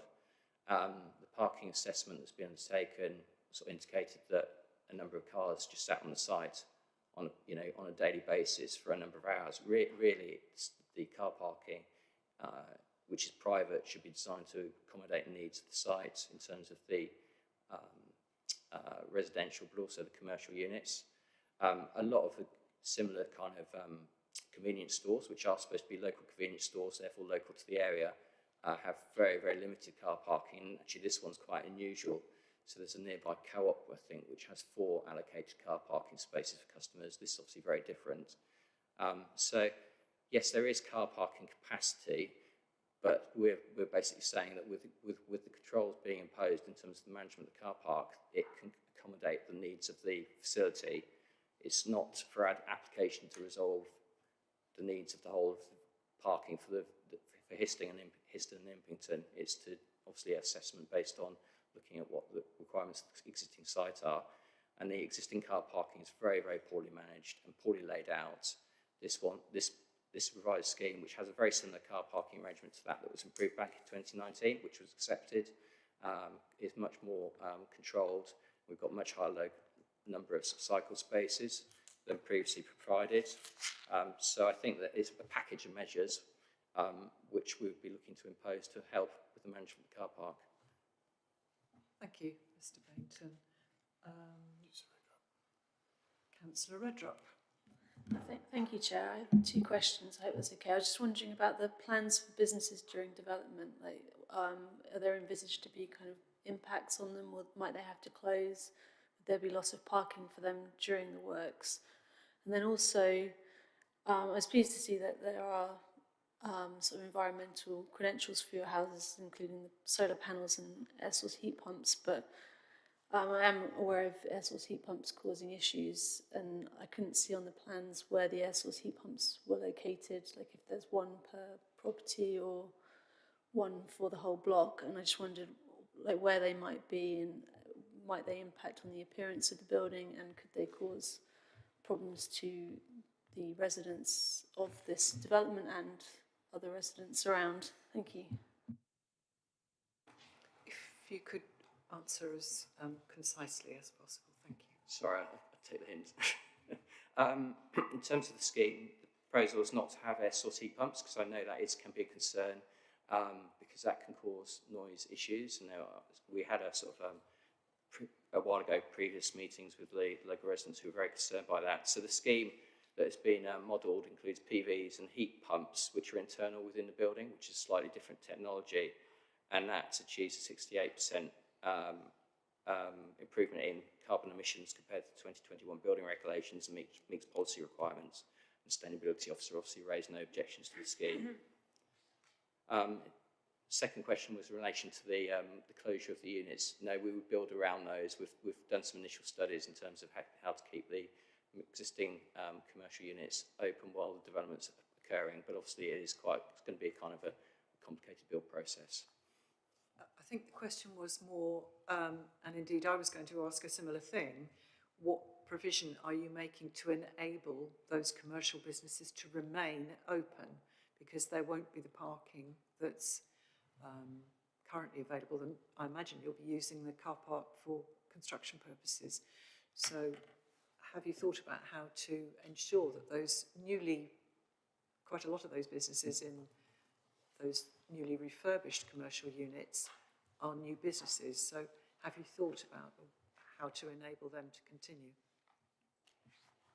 I mean, if I'm going to be completely honest, we will obviously, as part of the next stage in the process, be looking to tender the scheme. We'll be having detailed conversations with contractors as part of that. So I think this comes back to the construction management plan issue. So we are fully aware that we've got, their existing tenants, we've got good relationships with those tenants, and we're going to be working with them to ensure that any impacts are minimal. There will be some impacts during construction, which is inevitable, and that happens throughout all development sites. Thank you very much. Right, okay, we've no more. Oh, Councillor Khan, Councillor Martin Khan. I raised the issue of odour, and there's a condition related Councillor to that. Khan, sorry, could you just could you overcome your wish to be courteous to this bit and speak to me? Okay, and so then we'll hear you. we retain. We understand there's a condition regarding to odour, and we're wondering whether you I was just wondering how you foresee achieving that. It's not quite clear how you would achieve a sufficient dispersion of odour to not affect the properties above. So I'm interested in knowing what you foresee for that. Thank you. Yeah. So could you address the matter of odour extraction? Yeah, I mean, obviously it is addressed through condition. On the screen, I think earlier, Phoebe might have shown sort of rear elevation of the proposed building, but you will see within that there's next to the existing takeaway, there's an Indian restaurant. There's a flue that's shown quite clearly, which is quite a tall flue, and that's part of the overall strategy to deal with odour. We'll obviously be discharging the odour condition as required by but this is a mixed-use development. There'll need to be higher controls to control odour because of the relationship to the residential properties, but we actually see this as an opportunity and a benefit, which will not just benefit the proposed residential units, but maybe nearby neighbours as well. Thank you very much. And Councillor Ariel Khan. And if you could address your through you, question to Chair. me. As has been mentioned earlier about the materials, I believe I've heard the word jazzy being thrown about. Are you and the applicant happy to work with the council to make sure that the materials used will be appropriate for the setting of the building? Thank you. Yeah, absolutely. I mean, that's what we'd normally do. Obviously, the local authority have the opportunity to assess the information, and ultimately we would require them to discharge the conditions. We would always work collaboratively with them to achieve the best possible outcome for the scheme. Thank you. Councillor Mark Howell. Thank you, Chairman. Chairman, I just want to clarify something. It's been mentioned several times that the restaurant is an Indian restaurant and the smell. I'm sure the smell would come from any restaurant, whether it be Indian, Chinese, or shall we say fish and chips. Thank you.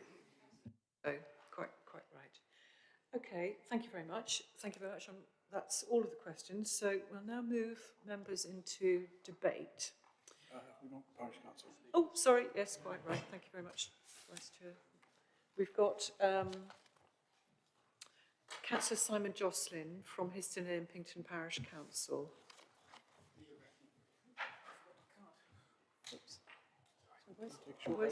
Sorry, just it looks like we've lost a member for a moment, so I think we'll just pause for a moment so that Councillor Howell can continue to take part. Okay, sorry.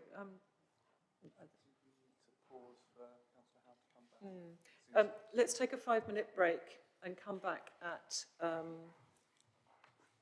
12. Sorry, Councillor Jocelyn. We'll just have a 5-minute break, I think. Sorry.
Chair Willard again. Thank you very much. Right, we return to the consideration of the application at Histon. Sorry to keep you waiting, Councillor Simon Jocelyn, but thank you very much for pausing for us. So firstly, before you start, can I just check you have the authority of Histon and Impington Parish Council to speak on their behalf? Sorry, could you just turn your microphone on? Thank you. We held a special meeting specifically to nominate a person, a special planning council planning meeting to do that. And unfortunately for everybody in this room, I was chosen. And it was unanimous. Good. I'm sure it was an excellent choice. Lovely. Okay, so you have 3 minutes to speak about this. Is that 3 minutes or 4 minutes? It's three. It's three. That is 3 minutes. Thank you very much. Right, okay. The planning was received November 2023. Since then, the Parish Council have had this on 3 agendas due to changes made by the applicant. In my 8 years on the planning committee, including 5 as chair, I can't remember a planning meeting where more residents have attended to air their many concerns on this development. Rather than use my 3 minutes detailing residents' reported concerns, parking, deliveries, low quality design, shading, noise pollution, out of place city styling, risk of water runoff contaminating the brook, structural damage to neighbouring property, broken promises, errors in site layouts, which have been raised at each of the three meetings, I'd like to concentrate on the following points which will have a detrimental effect on the whole village and businesses.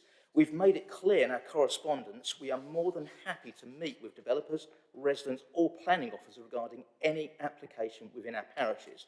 It's worth noting the applicant has submitted additional documents remassing urban design, but we have not seen revised documents regarding parking, highway safety raised by the Parish Council. Now, you've already mentioned the 7 spaces outside their control that local highway point out on the 19th of December, but if you look at the table on the 3rd page of the applicant's transport statement, Appendix D, you'll see that it shows numerous breaches on the 6th of June 2023, when you'd expect cycling and walking to be more prominent than in the winter.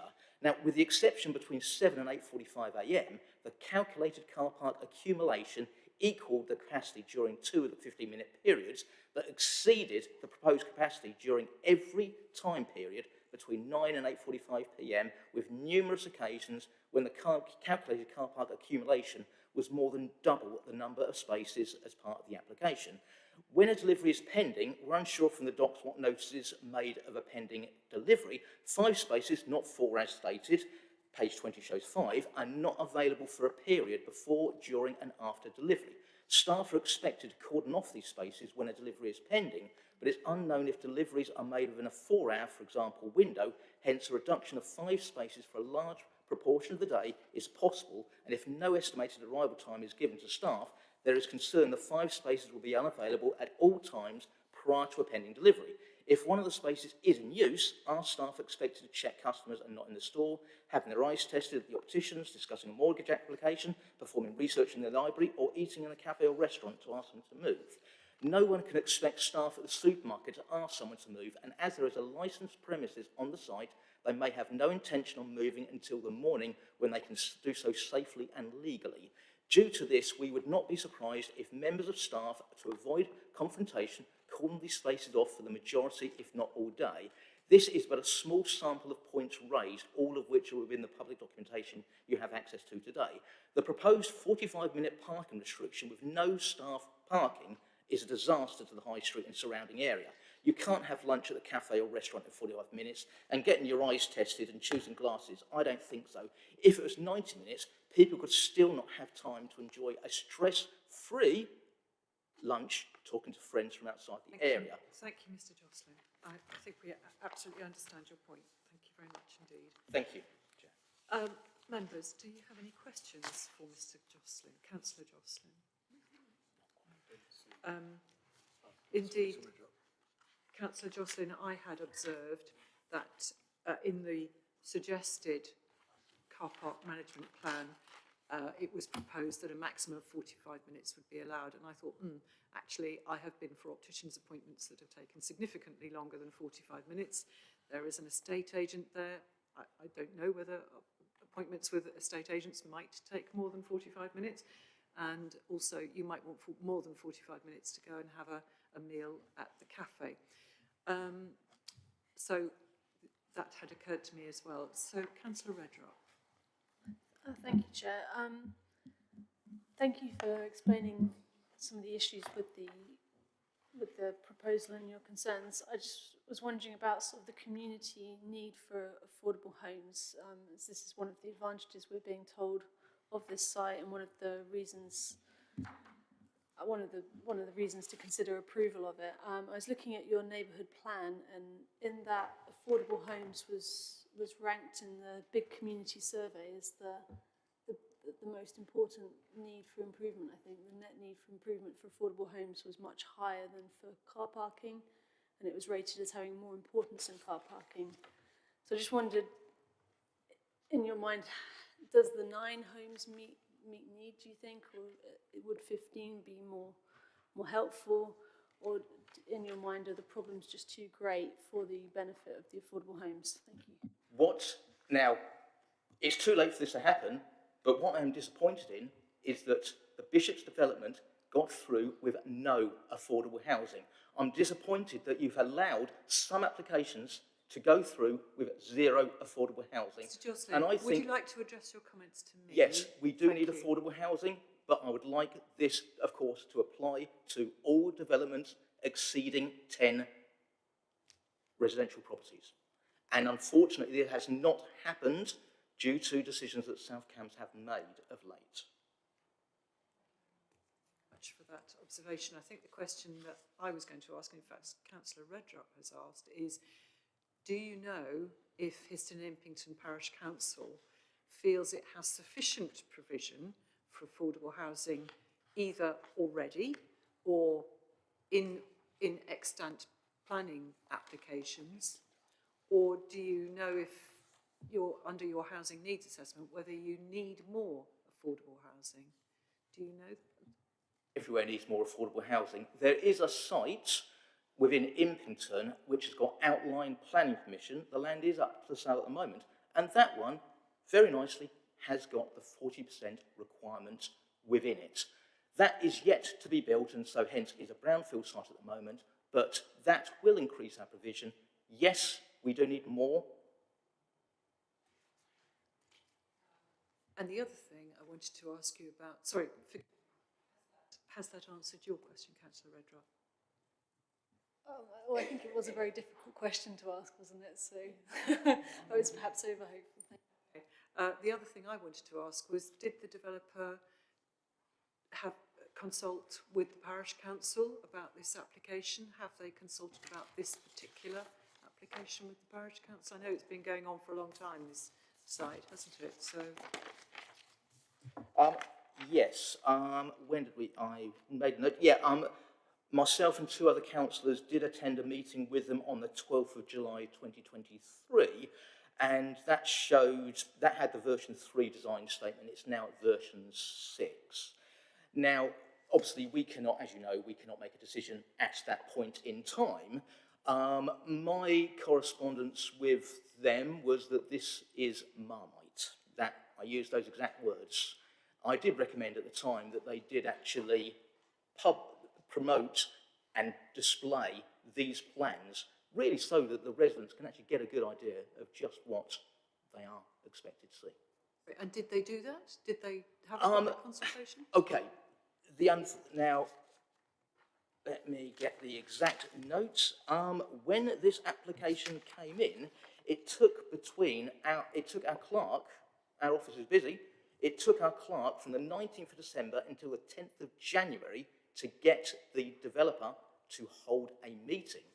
Now, the review I've had of that meeting is it was absolutely shambolic, and when there was a person there to answer questions, a question was asked, they were unable to answer, and this is the question that myself, an unqualified planner with a ruler, was able to answer in 15 seconds. They could not answer it. So in terms of any kind of a discussion with residents, showing the residents just what is going to go in front of them, although they did hold a brief meeting and display, it was inadequate. Okay, thank you very much. Right. Thank you very much indeed, Mr. Oh, sorry, Councillor Dr. Martin Khan. Matters of clarification. Yes, matter of clarification. In terms of your objections, obviously, to this, this development, we also have another development, another proposal for which there is planning permission for 9 dwellings and a rebuilding of the Tesco site, which is already, which could go ahead, which can go ahead if this development doesn't take place, but not. So they're basically, there are alternatives. Do you have any preference which of these two you would prefer to go ahead? Again, I speak on behalf of the residents, and so this really is a question that would be for the residents and not really for the parish council. That's not something that's come before the parish council, so you can't speak on it. Yeah, okay, thank you very much. Right, thank you. Would you be so kind as to turn the microphone off, Mr. Jocelyn? Thank you so much, thank you. Okay, members, right, so now we have our local member, one of our several local members, which is Councillor Sunita Hansraj.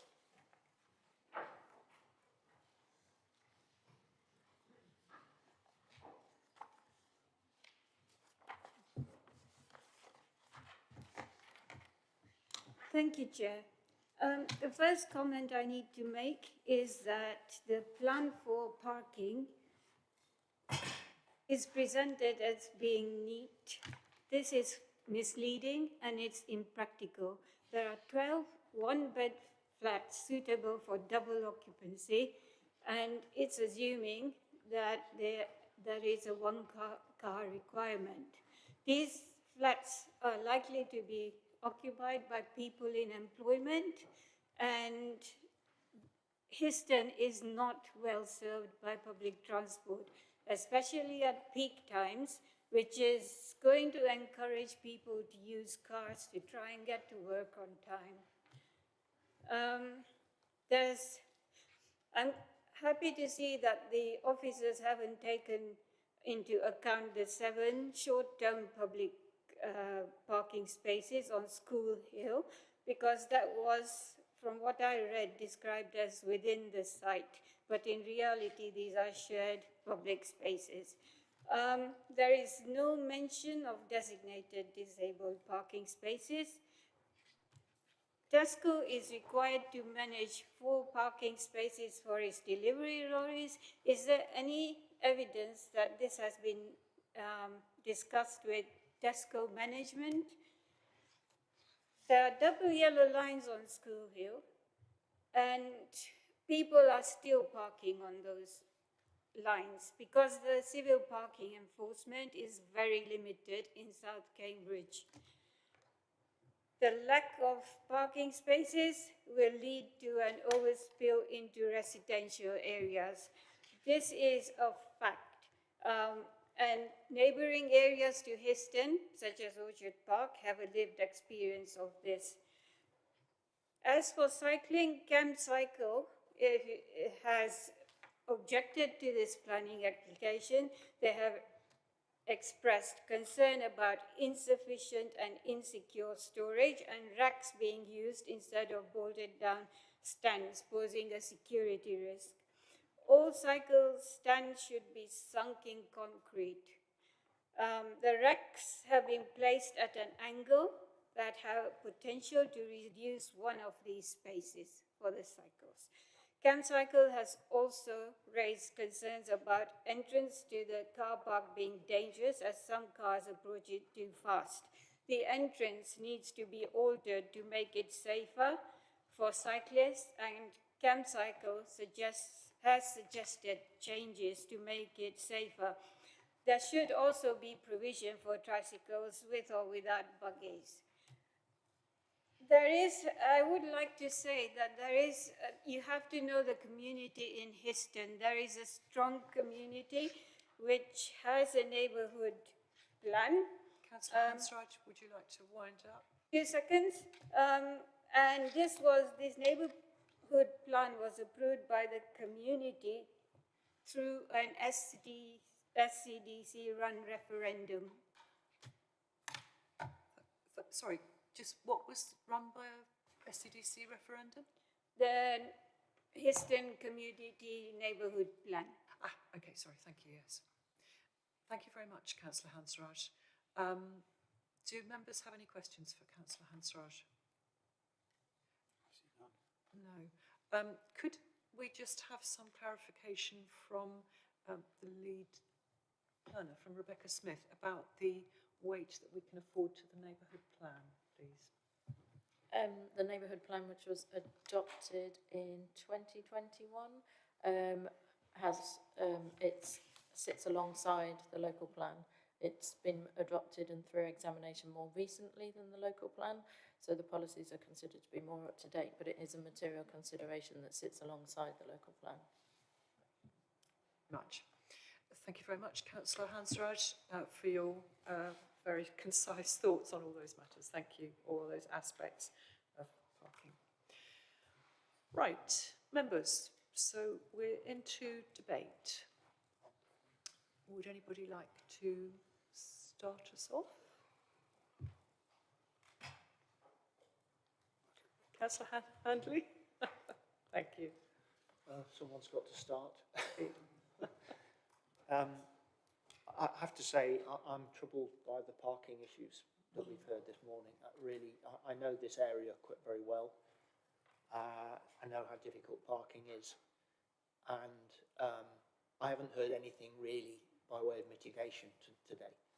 And basically the attitude of the developer seems to be, well, you know, it's our car park, it's a private car park. If it wasn't available, I don't buy that. And I think this would make the parking problems around this area so much more acute, and I'm unhappy. I haven't made my mind up finally yet. I'll listen to the rest of the debate, but that's the way I'm feeling at the moment. Thank you, Councillor Handley. Councillor Dr. Richard Williams. Thank you very much, Chair. Leading off that, I would draw members' attention in particular to paragraph 911 of our report, which is on page 30, which says that if we applied our local plan policies, then this development should provide approximately 87 car parking spaces based on the total floor area of the retail units. So there is already a significant under provision, and we're going to make it an extreme under provision if we approve this application. So that very much concerns me. It concerns me that this application, I think, is admittedly incompatible with several principles of the local neighbourhood plan. I mean, I know through my own involvement, just the sheer amount of work and effort that has to go into preparing a neighbourhood plan. This community has achieved that. This application is admittedly, you know, in breach of several policies, yet we're still being invited to approve it and to basically ignore the fact that it's incompatible with the local neighbourhood plan. And I'm very reluctant to do that. I have concerns about the traffic, the parking, I have concerns about the scale and the massing and the impact on the listed building. So I'm very strongly minded not to approve this application. If I could just say one final thing about parking, it does trouble me that we are now being routinely in this committee invited to ignore the parking standards in the local plan. And we are getting to the point where what our local plan says about parking is meaningless, and we are almost allowing a free-for-all with developers to ignore parking needs. And you only need to look around the district to see the consequences of that. I was in Trumpington the other week, around Clay Farm. There were cars parked absolutely everywhere. There were cars parked in cycle lanes, they were on pavements, they were everywhere, because it was inadequate. Northstowe is exactly the same. There are cars parked everywhere. Orchard Park is exactly the same. There are cars parked everywhere. Just because we sit in this committee and say, oh, it's sustainable, we're not going to, we're going to ignore the parking rules, this has real practical consequences. It doesn't mean these cars go away. It just means they get parked in cycle lanes and they get parked on pavements. So I really think we need to start applying that policy in our plan properly, because just saying something is sustainable, as I say, doesn't mean that somebody who lives half a mile away from Tesco's in Histon is going to walk half a mile with 7 heavy bags of shopping. They're just not going to do it. So they're either going to park on a residential street, and it is part of this proposal. If you read the transport plan, it is predicated on, you know, the availability of parking on residential streets. They're still going to park. They'll either drive to Milton, where they can park, and then, you know, they'll pollute the environment even more because they'll have driven further, or they'll park on a residential street. They're not, you know, going to change their behaviour. I think we need to recognise reality on that. And on that, and on a final point, I think it is important that the transport assessment we've been given with this application is factually inaccurate. It's based on 47 parking spaces. There aren't 47 parking spaces because the local highways authority has made clear that 7 of those spaces are not available. They're not within the red line boundary. They're not within the control of the applicant. So the figures in the transport assessment are based on an error. So I don't really see how we can rely on that, given that it's inaccurate. So for all of those reasons, I'm very strongly minded to refuse this application. Thank you, Chair. Thank you very much.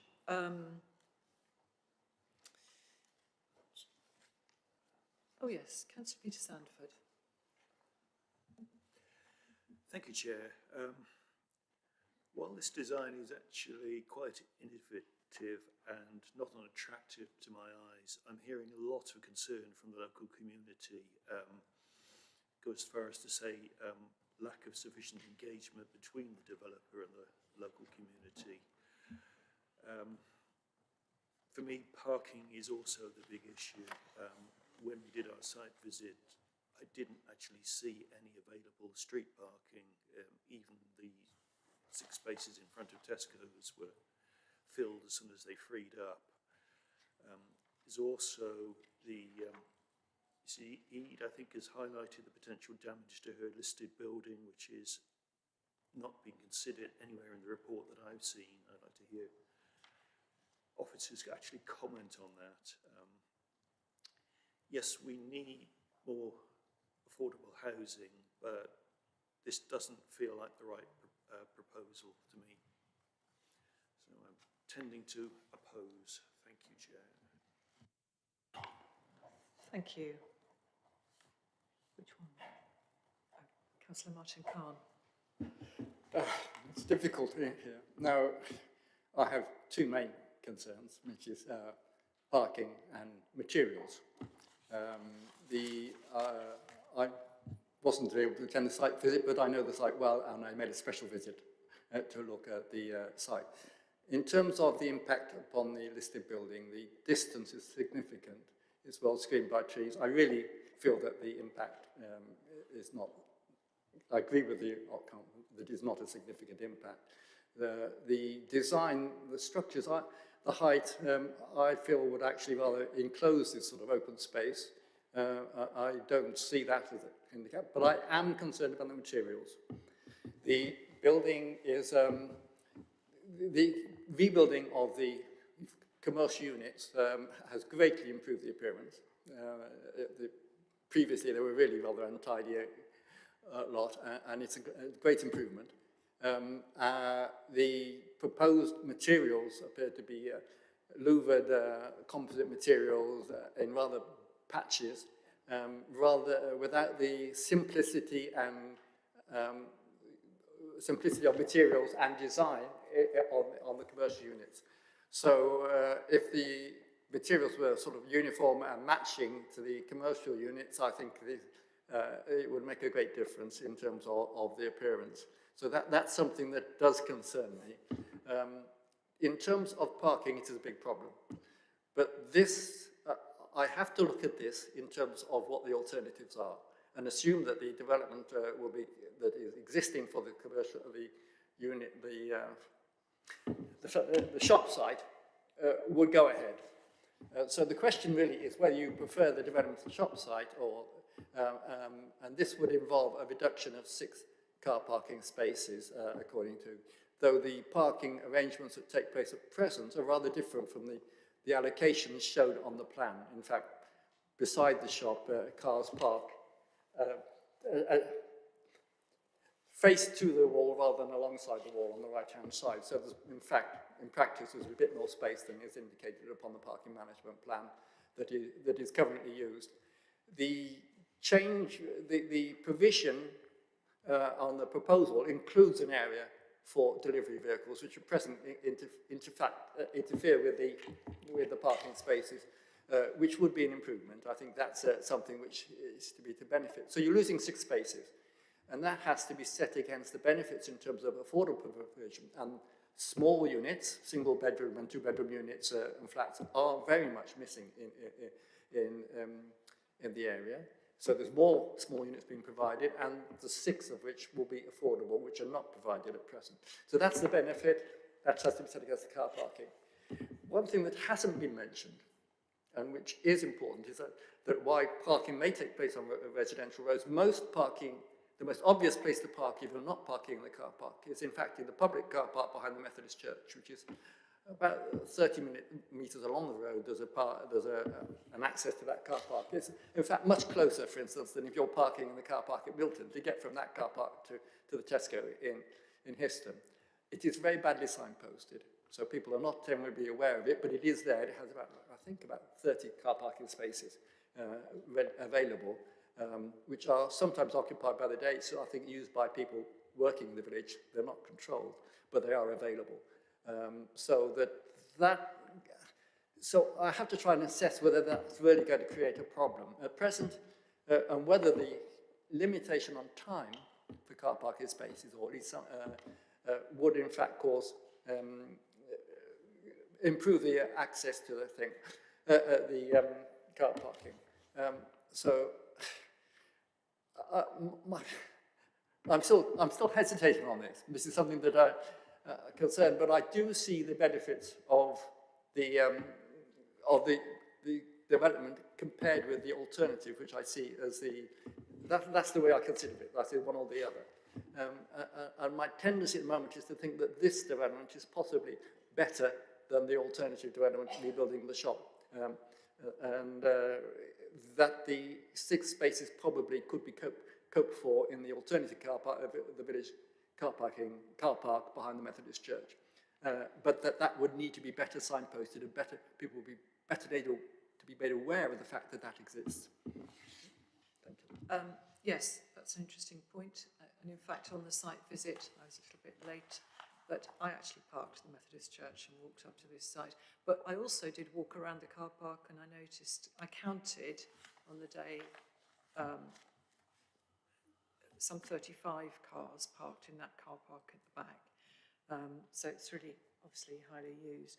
I was wondering, would Phoebe kindly put the diagram of the proposed parking, just so that we can clarify in our own minds whether the space for the delivery vehicles is dependent upon some parking spaces not being used or being marked off, if you remember. So Phoebe, could you just indicate to us? So these are the spaces that are being discussed here, these 5 spaces here. Ah, okay. So sorry, forgive me, is that 2 at the bottom and 3 at the top? Yes, there are 2 here and then okay. 3 at the top. And are we saying that actually, when you think about it, that's right, because a lorry would have to go forward and then reverse into that space. Yeah. And also, I imagine, and perhaps local members can advise on this, if they did go forward and then reverse into that space to deliver, they would presumably then have to go forward and reverse out of the entire site to get out again. Is that correct? Yes, people are nodding. Okay. So, but it looks to me as if a lorry ought to be able to get in there without driving over those parking spaces. I don't have the plan available, but they have provided they did do a swept path analysis. So that would knock out 5 spaces. Right, okay, that's helpful. Thank you, Phoebe.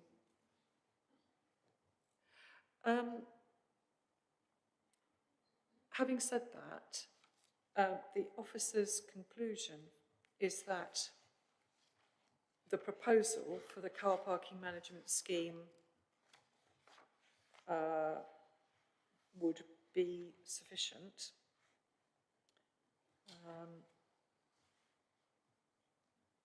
And indeed, the business about the time limit on the car park, these changes will clearly be advertised within the site, and that strategy could be reviewed. Would anybody else like to speak in debate? Right. I am mindful that, as Councillor Martin Khan has pointed out, if this application were to be refused, the applicant could go ahead with the extant permission for the extension on top of the existing Tesco supermarket, which not only would be on top, but also brings the front of the Tesco supermarket further forward. And in my view, that presents a more unattractive option for the village as a whole and for this part of the village. So, yes, Councillor. I'm asking for advice here. Surely we should be taking a decision on the proposal in front of us, not what might happen if we need to stick to what we're looking at here, because otherwise we will just get confused. I'm not confused at all. I'm just saying I think this application is preferable to the one that's currently extant permission. That's all I'm saying. But the concern about the parking, can you clarify for us? Our officer has advised that in terms of the site management plan, the officer's assessment is that there would be sufficient parking. Is that your understanding, Phoebe? Yes. Right. Yes, Councillor Martin Khan. Councillor Handley has raised an issue which I think we need to clarify with officers. We are presented with this planning application. There is an existing application which can be developed. Are we allowed to take into account the fact that the other development may take place, or do we only consider the application that is presented before us? What's the correct position in planning terms? Let's ask for legal advice then. Keith Barber, could you please advise us as regards whether we have to just look at this alone, or whether we can bear in mind that there is a pre-existing extant permission on the site? Yes, Chair. Could you bring your microphone? The extant permission is a material consideration, but you, in weighing up this application, you judge it on its own merits and apply your planning balance to that. As I say, the existing extant consent is a material consideration. Thank you, Keith. Right, so it is a material consideration, but we look at this in its own right. So we can put some weight on the fact that there is an existing permission. Okay, so put up the planning balance again. Yes, Phoebe, that might be helpful. Sorry, I'm just from my own part in the debate. What I'm aware of is that both during construction and in operation, certainly during construction, existing businesses, which in this case are quite new, can be very severely impacted by the construction phase. And in fact, businesses can go out of business during a construction phase of a project nearby.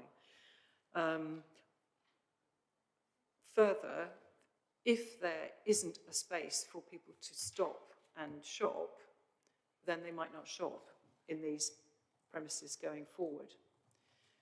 So I think it's quite a difficult consideration. Councillor Dr. Richard Williams, do you want to come back? Yeah, thank you, Chair. Just a question really about the fact that the transport statement, Appendix D, is based on there being 47 parking spaces when there aren't. There are 40, because, as we know, 7 are outside control. So it's almost a legal question, really. I mean, what reliance can we place on the transport assessment that was provided as regards parking when it has been established that it is based on an error? So we don't know of the spaces that are apparently occupied. We don't know how many are the 7 that don't count, how many of the 40, how many were occupied of the 40 that do count. So can we place any material weight on that traffic assessment, given it's based on an error? I think it's slightly unfair to say it's based on an error. It's based on including spaces that are habitually used by visitors to the commercial units, but it's just not within the control of the applicant. Although, yes, but the local highways authority has said that those 7 shouldn't be included. Yes, quite so. Yes, I understand that. So, Phoebe or Rebecca? The 7 spaces haven't been included within the officer assessment. So the 7 spaces haven't been included in the officer assessment, but the transport plan. But I was, sorry, Chair, to come back, but in my question earlier to the officer, I was referred to that transport statement, and that was cited as evidence that parking wasn't a problem. Phoebe or Rebecca? If I can just refer to the actual parking policy that's within the South Cambs local plan, the car parking provision should be provided through, I'm just reading it for my own sake as well, from the South Cambs local plan policy, which is then the same table is copied and pasted into the Histon and Impington neighbourhood plan. Car parking provision should be provided through a design-led approach in accordance with the indicative standards set out in figure 11. So the car parking standards that are set out within the table are actually only indicative, they're not minimum parking standards. Unlike the cycle parking, which are minimum parking standards, there is actually a difference between car parking and cycle parking in terms of the standards that are set out in policy TI3 and figure 11 of that policy. So officers have considered the level of parking provided within the proposal to be sufficient for the commercial units and the residential units. Notwithstanding what the transport assessment has said, the officer assessment of the parking provision within the proposal split between that dedicated for residential and that dedicated for commercial to be sufficient. Yes, Councillor Fane. Thank you, Chair. I think a number of us are having difficulties here in assessing to what extent the reduced parking over and above what is effectively a fallback is a factor which we can take fully into account, bearing in mind what is said both in the neighbourhood plan and in our own local plan as just read out. Clearly, as the officer assessment states, it would not be practical for this site to achieve the on-site parking required by the indicative parking standards in the policy, in the local plan. And as was said, the same words are used in the neighbourhood plan.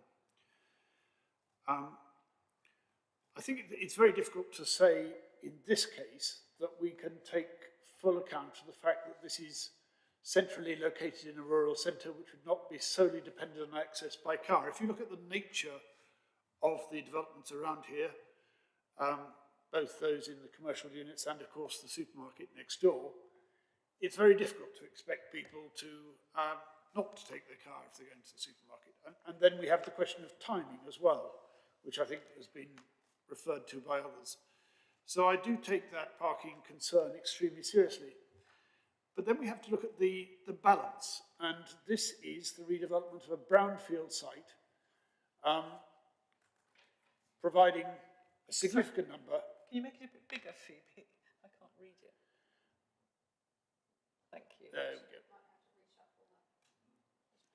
Okay, so it is, I'll read anyway. But I can't because it keeps moving around. So a significant number of 1 and 2 bedroom flats, including a number of affordable units. That was unclear to me from originally, but it is quite clear this does include 6 affordable units. And I think that's a very significant factor. No doubt it will be a more significant factor in the new NPPF, but we can't take that into account as yet. We don't know what the outcome of the consultation will be, but it is still a significant factor. And given the need to, the uncertainties about the parking and the, frankly, inadequate organisation of the current car park, I should say I didn't come on the visit last week, but I'm very familiar with it, and the scope for improving the organisation of the car park, I think I'm coming to the conclusion that the benefits of the developing a brownfield site with affordable housing units outweighs the uncertainties of the car parking. But I am conscious of the fact that this may result in more cars being parked in residential streets around, as Councillor Williams has pointed out. But that's the way I'm feeling now, and we all have to make a balanced judgment on the basis of those facts. Thank you, Councillor Fane.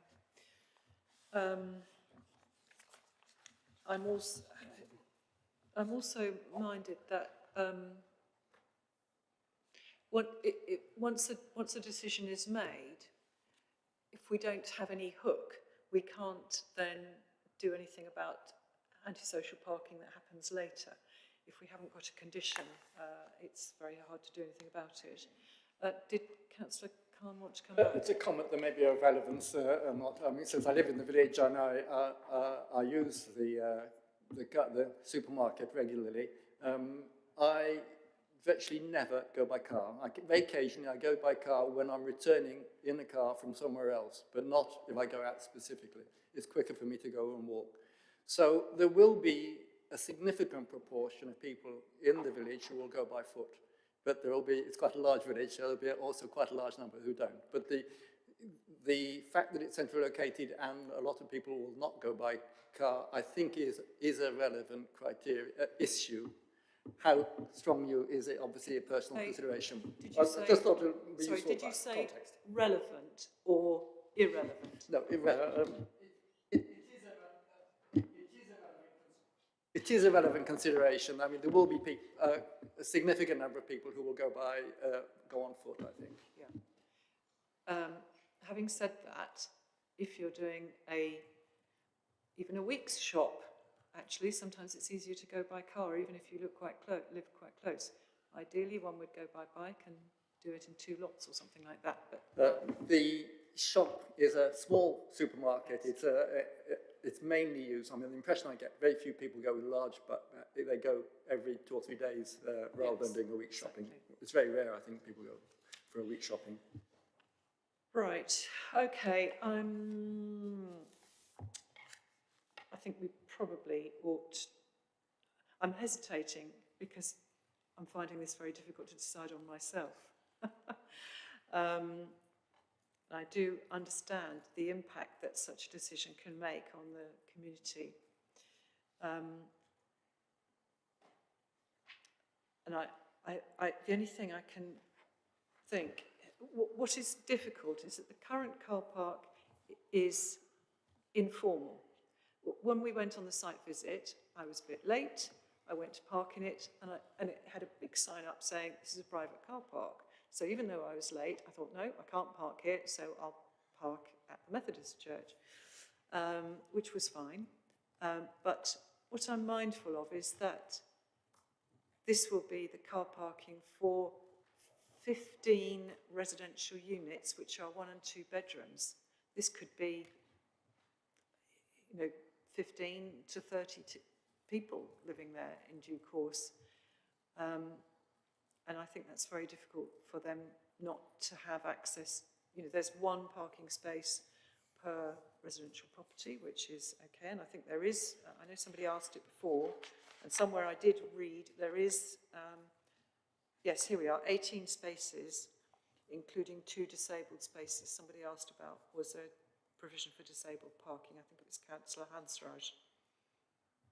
and that was to be retained for the retail units. But as to whether you've got a parking space in there, it's going to be a bit of a lottery, and there might be time limits on it to prevent people who are just using the shops from parking there all day. Right, I guess we ought to go to a vote, folks.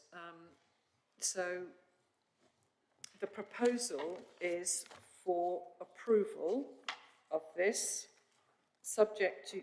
Sorry, Rebecca, did you want to...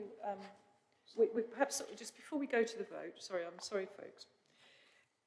Can we just elucidate in our own minds, if members wanted to vote against, my hearing is that the main reason for a voting against might be related to car parking. Are there any other reasons that members think they might vote against? So if we were to vote against, I think the possible reason for that objection would be along the lines of, and I'm sorry, making this up on the top of my head, it might be that, do you want to, yeah, great, thank you very much. It's roughly draftily worded. The proposed development, by reason of the unjustified level of parking provided for both the residential units and commercial units, fails to meet the design-led approach required by Local Plan Policy TI3 and Neighbourhood Plan Policy HIM05. Taking the wording from the policy. Okay. Did you use the word unjustified? Yes, because if you go to the policy, it says that it should be a design-led approach in accordance with the indicative standards, and then later on in the context for the policy, the developer must make clear justification for the level and type of parking proposed. So the policy relates to a design-led approach to parking rather than a minimum parking standards. Would that be, and thank you very much for drafting that wording, would that be an appropriate wording given that we have the information on, where is it, about the proposed parking plan from the developer? We have the agreed wording, but my understanding is that committee don't agree with that wording and justification for the level of parking provided. Okay, thank you very much, Rebecca. Okay, so that would be a reason that might be used if people wanted to object. Thank you very much. This does not prejudice our decision. I'm just seeking clarification of what would be an objection. Rebecca, did you want to summarise at all before we go to a vote? Yes, I was just going to summarise the recommendation. So officer recommendation is for approval subject to the conditions set out in the report, together with the addition of a materials condition, condition relating to fire hydrants, and an amendment to the wording of condition 28 about water consumption, as well as the satisfactory completion of a section 106 agreement where the heads of terms are set out within the report. Thank you, Chair.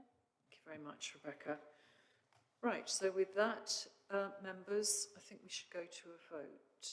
So those in favour of the application should press green. Those objecting to the application should press red, and those abstaining should press yellow.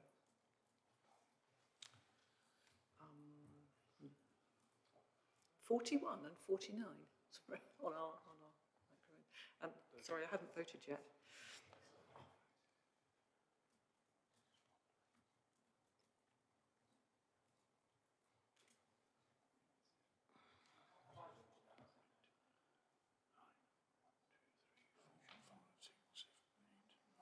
I think we're 10 of us.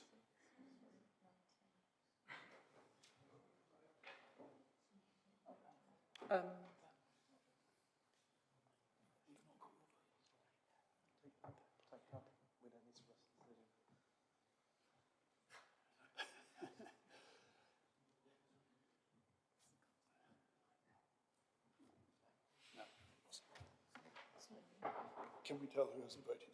I know who hasn't voted. I haven't voted yet. I'm sorry. I'm pausing to think.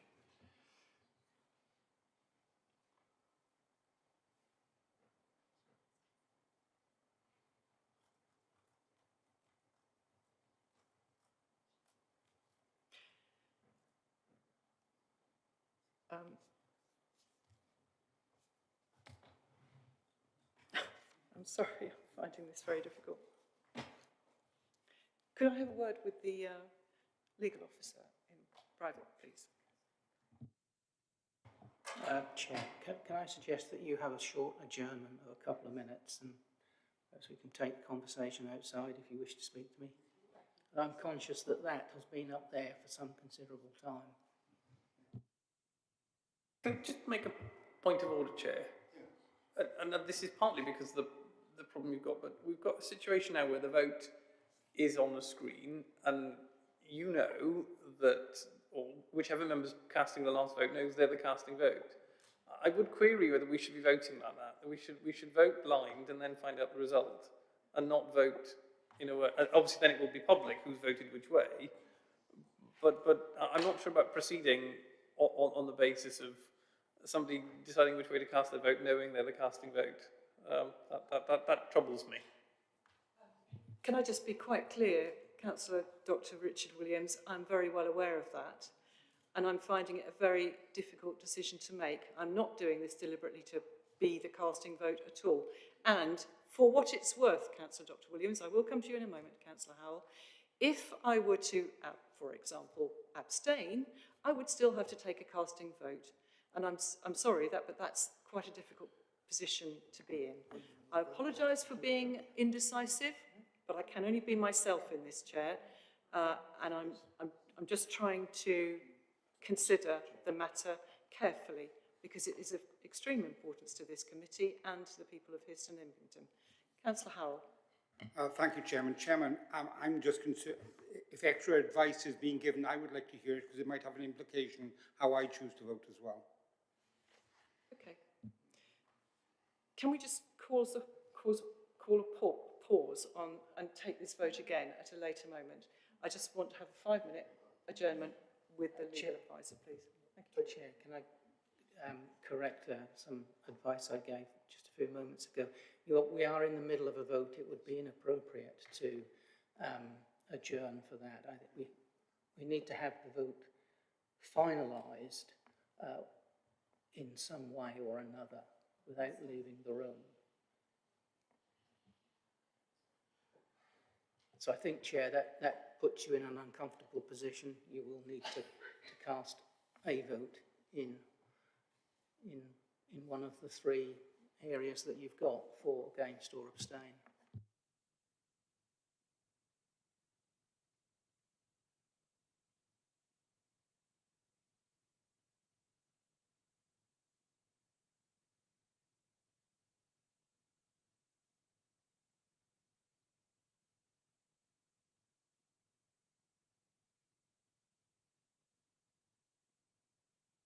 So, Lawrence, would you like to elucidate the vote? Thank you, Chair. So the vote is 4 votes for approval, 4 votes for refusal, and 2 abstentions. So at the moment we have a tied vote, which would then come back to a Chair's casting vote. At which point I will... Is this the point at which we can pause? No, I think you need to cast your casting vote. My understanding would be a vote has been cast and that vote. So, sorry, apologies. So from my understanding, I'm going to look to my Dem Services colleague here, that the vote is not done. No. Is it done? No. Until there is a decision, the vote isn't taken, unfortunately. So.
I think in view...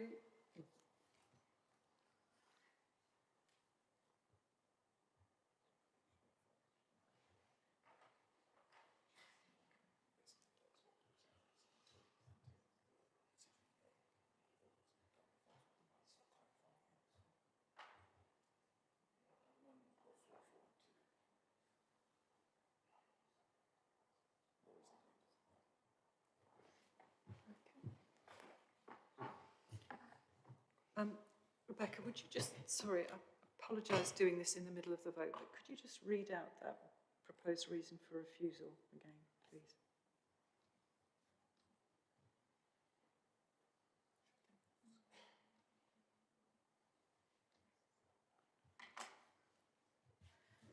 Thank you, Chair. So the wording is based on, as I've already read out, the information that's contained within the supporting text to the policy, as well as the policy and the neighbourhood plan policy, based on my understanding of the debate that members have had.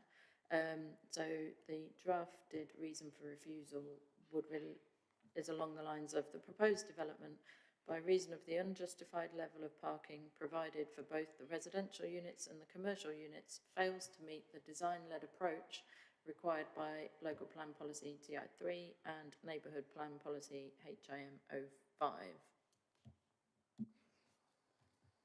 Thank you, Rebecca. And I apologise for the delay. Thank you.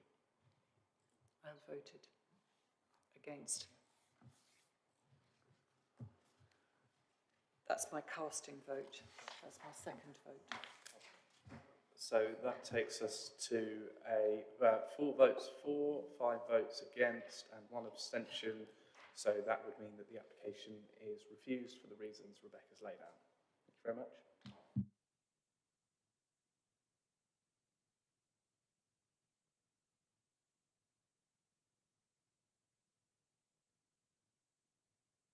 Let's take a pause now. Can we? Well, we just need to do one further application, if we can. Sorry, before we pause for lunch. Thank you very much to the people from Histon for attending, and thank you very much to members for giving your thoughts to that application. I just want to go through the application. Sorry, can I just seek your approval, members? We mentioned at the beginning that we would bring forward the application at Wadden before number 7. So can I just take us briefly to agenda item 8 on page 95 of our agenda papers. This is for Pickering Farm, Church Street at Wadden. Right, okay, so this is for 24/02210/FUL. It's for demolition of an existing piggery and construction of one self-built dwelling and associated works. The application is being reported to the committee as the applicant is related to an officer of the council. The key issue is the principle of development, and the officer's recommendation is to approve subject to conditions and the completion of a unilateral undertaking that relates to the self-build element. And, excuse me, Madalena Mihaela Gita is the presenting officer. So, Madalena, please do introduce us to it. Thank you.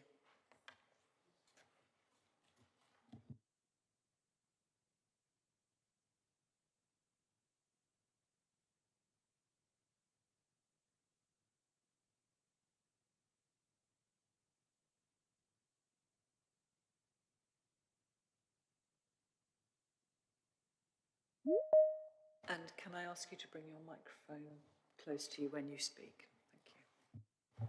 Yes, thank you.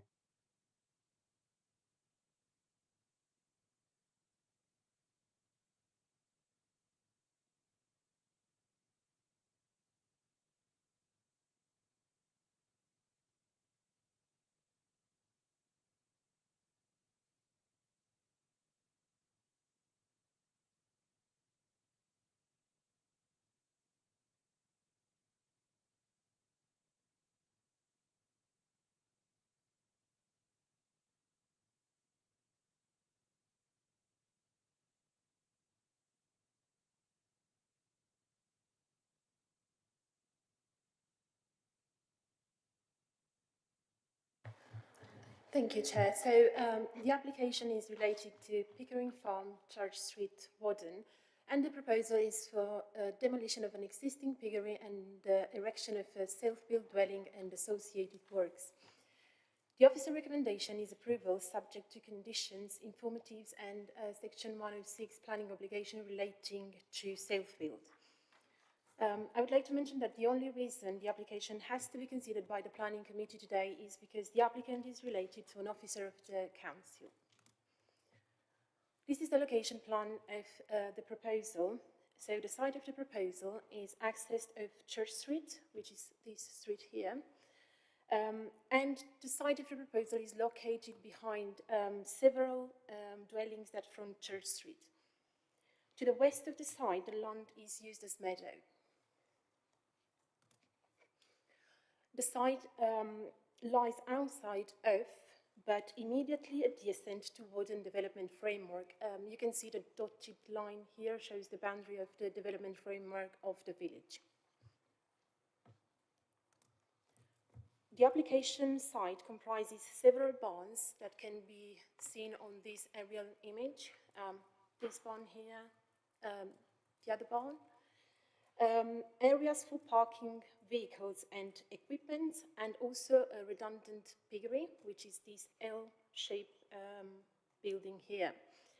The barns are used by Shire Trees, which is a business, family business providing arboricultural services.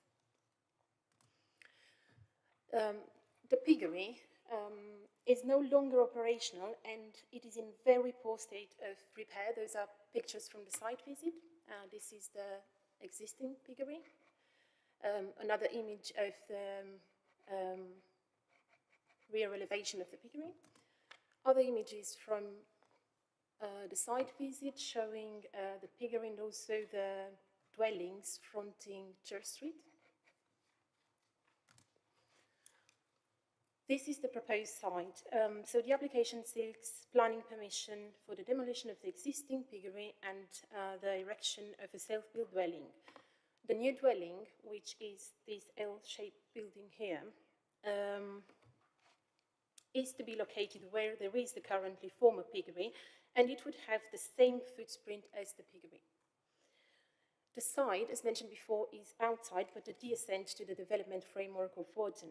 Given the context of the site and the fact that the proposal will be replacing an existing build form, the impact of the proposal on the countryside is negligible in this instance.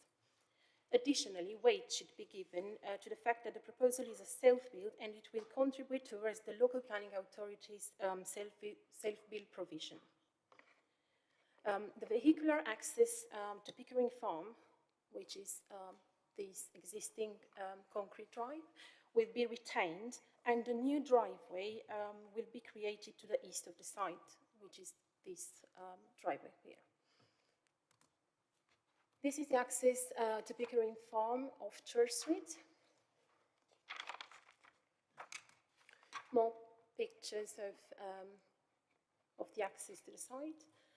This again here is Church Street. And this shows the location of the proposed driveway. Yep. That view on the left? Yes. Did you say that was from Church Street? So this is the access to the site of Church Street. So this here is Church Street. So those next photographs? Yes. Yes. So this is so this is a photograph from the site visit looking towards Church Street. So yes. So the house is on Church Street. That's another house. Yes. This is a house, a dwelling fronting Church Street. Yes. Thank you. The dwelling will be a two-story dwelling with a maximum ridge height of approximately 7 meters, and the height to the eaves will be approximately 4.2 meters. The proposed roofs are simple pitch roofs with dormer windows and 2 chimney stacks that provide a degree of visual interest to the roofscape. Those are the proposed east and northwest elevations of the dwelling. And this is the proposed roof plan. So the roof is proposed in slate finish and, as mentioned before, the L-shaped form of the existing piggery will be retained. This is a proposed ground floor plan that shows the kitchen and dining room, which is located on the southwest. Of the kitchen, there is a utility room providing access to the farmyard. The 4 bedrooms of the proposed dwelling are located at the first floor, and the gross internal floor area exceeds the government's technical housing standards. The proposal will provide secure storage space for 4 bicycles close to the dwelling, so the cycle parking is here. Then the car parking area is considered sufficient to accommodate 2 parking spaces, which is compliant with the indicative standards detailed in policy TI3, and the proposed car parking area is this. The property would also benefit from a private garden area of approximately 940 square meters, which is this. And also, as a result of the proposal, there will be a 21.8% biodiversity net gain. The area for bin storage will be located close to the entrance to the property from the highway, which is here.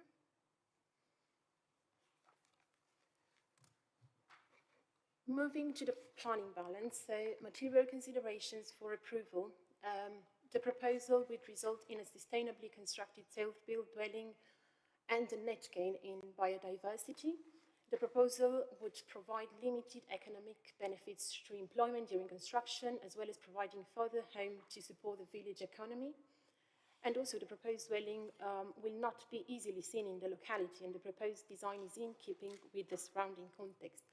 There is no detrimental impact in terms of amenity of the neighbouring properties. Material considerations for refusal. There is a limited degree of harm arising from the location of the proposed dwelling outside of the development framework of the village, with some reliance on private car use. Officer recommendation is approval subject to conditions, informatives, and the Section 106 planning obligation relating to self-build.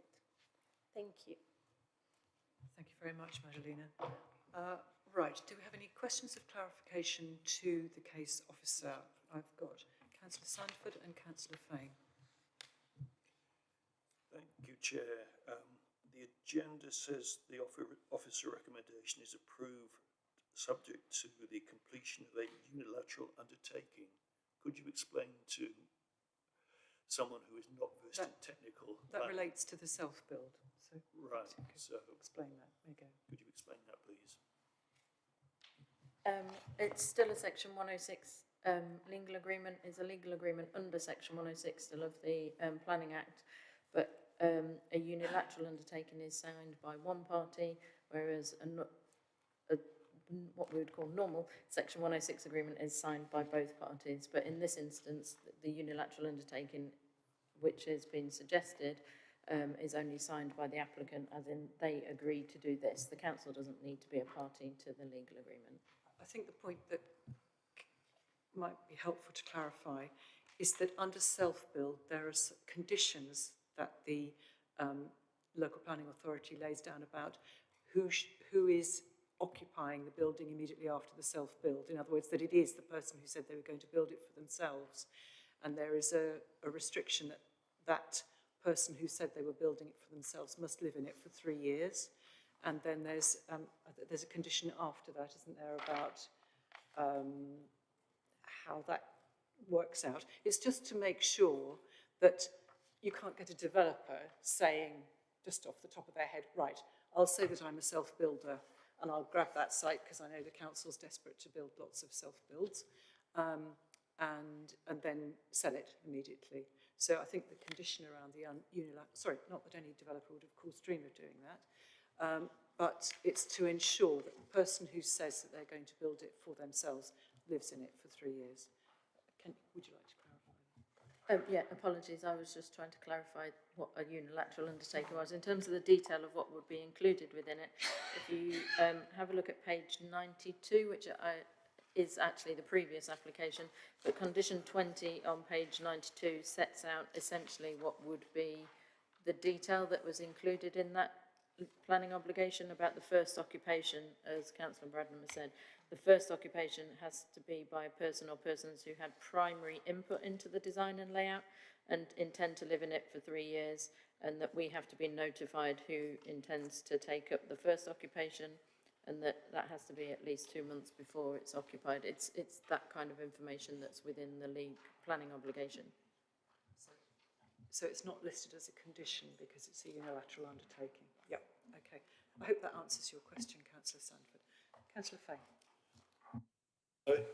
Yes, Chair. I note that none of the consultees objected. However, there is one third-party representation of paragraph 7.1.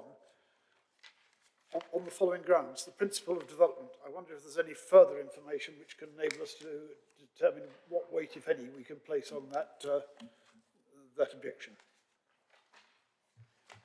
So yeah, no objection was raised by the statutory consultees. However, there was an objection to this planning application from a neighbouring property. So number 112 objected to the planning application based on the fact that the site of the proposal is located outside of the development framework. So officers consider that there is limited degree of harm arising from the location being outside of the village framework. However, weight should be given to the fact that the proposal is outside but adjacent to the development framework boundary, and also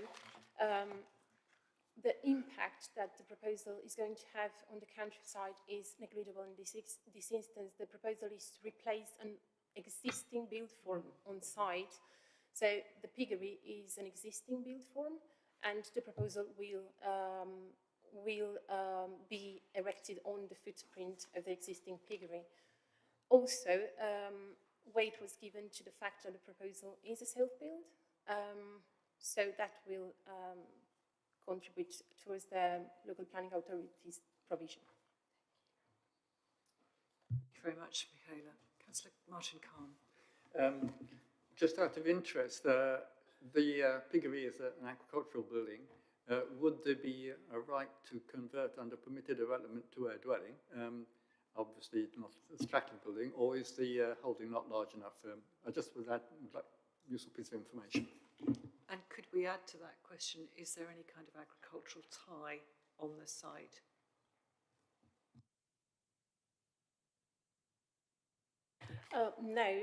No agricultural tie, no. But given that this is technically outside the framework, would there be permitted development rights to convert this to a dwelling? The existing piggery to a dwelling. I need to do an assessment on the footprint and the floor size. They said it was the same, didn't they? They said it was the same footprint. I'd need to do an assessment okay. against the PD, right? Sorry. Clearly the existing, what is proposed is a different building, so therefore that would need planning permission. But I just wanted to know whether there was a fallback that they could convert the existing building. That's really what I wanted to know. But of course, that, I suppose, depends upon the size of the holding.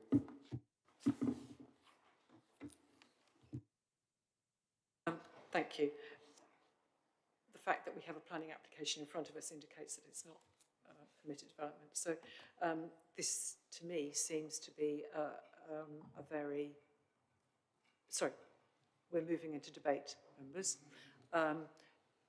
This seems to be, whilst outside the village framework, it is immediately adjacent to it and also adjacent to other buildings related to the site itself. There's been no objection to this, and the parish council, I think, even supported it. No, Cottenham Parish Council objected, saying... Oh, sorry, I'm on the wrong one. Sorry, right. Sorry, I was looking at the conditions of the... There have been no objections to this, have there? Yeah. Sorry, there we are.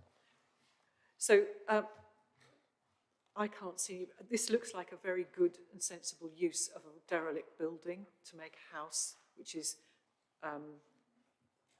in scale with the relevant other buildings on the site. And it's not so close to the buildings that front onto Church Street that it would be objectionable to them.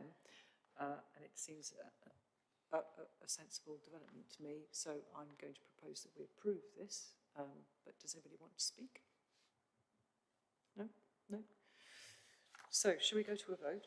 Or unless, well, do we need to go to a vote or can we take this by affirmation? Keith? I think you should go to a vote. Yes, okay. So let's go to a vote then, please, Aaron. Do we need to have a seconder? Or not? I need to move to a vote. Yes, you should have a seconder. Seconded. Councillor Fain has seconded. Thank you. Rebecca, just read the Sorry. recommendation for you. Oh, I'm so sorry, Rebecca. Do you want to read the recommendation? That's okay. The officer recommendation is for approval subject to the conditions set out in the report together with the completion of a unilateral undertaking or a Section 106 planning obligation to secure the occupation as a self-build. Thank you so much. So, if you have already voted, please don't vote again. Is that everybody? 1, 2, 3, 4, 5, 6, 7, 8, 9, 10. There's 10 of us here, aren't there? Yep. Yes, good. Okay, so that's unanimous. Thank you very much indeed. So, feeling rather sorry for the other application, but I think, do you want to take a pause for lunch now, members, and come back for the application at Cottenham? Yes, or do you want to just carry on? You want some lunch? Well said, Councillor Handley. Okay, thank you. Let's pause. Shall we have half an hour? Is that enough for lunch? So we'll come back at 1:45. Is that okay? Thank you very much.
Thank you very much. Right, so we're back in the Southampton District Council Planning Committee on the 11th of September.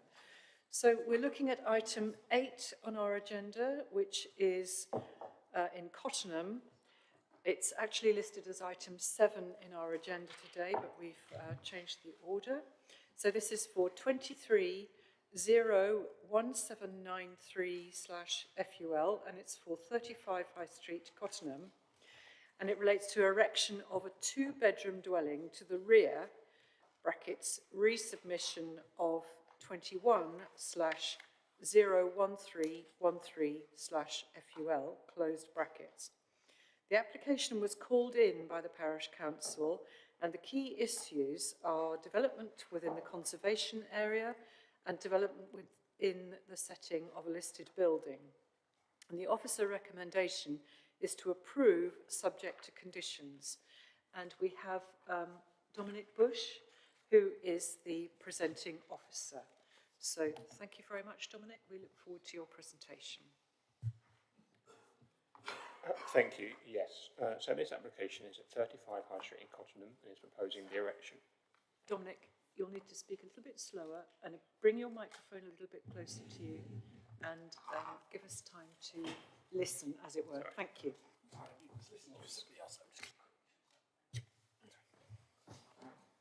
Sorry, so I'll start again.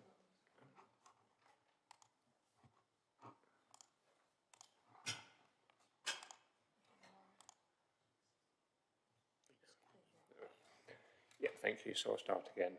So this application is at number 35 High Street in Cottenham and is proposing the erection of a 2-bedroom dwelling to the rear of the existing property within the site. It should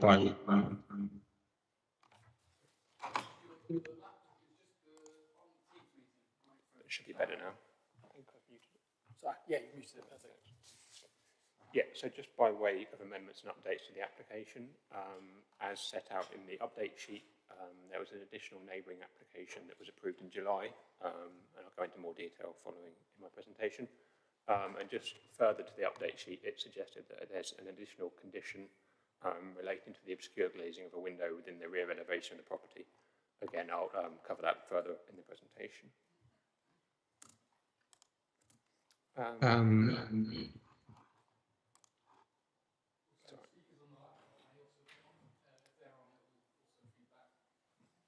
It's just when I press the space bar, whenever I press the space bar. Sometimes it does that. It just does the most recent thing you've done. Yeah, just to set out the recent relevant planning history for the site, the first of which was this pre-application submitted in 2020, and since then there have been 2 further full applications submitted prior to this current application. Both of these applications were withdrawn due to concerns largely focused on the design and scale of the proposed dwelling.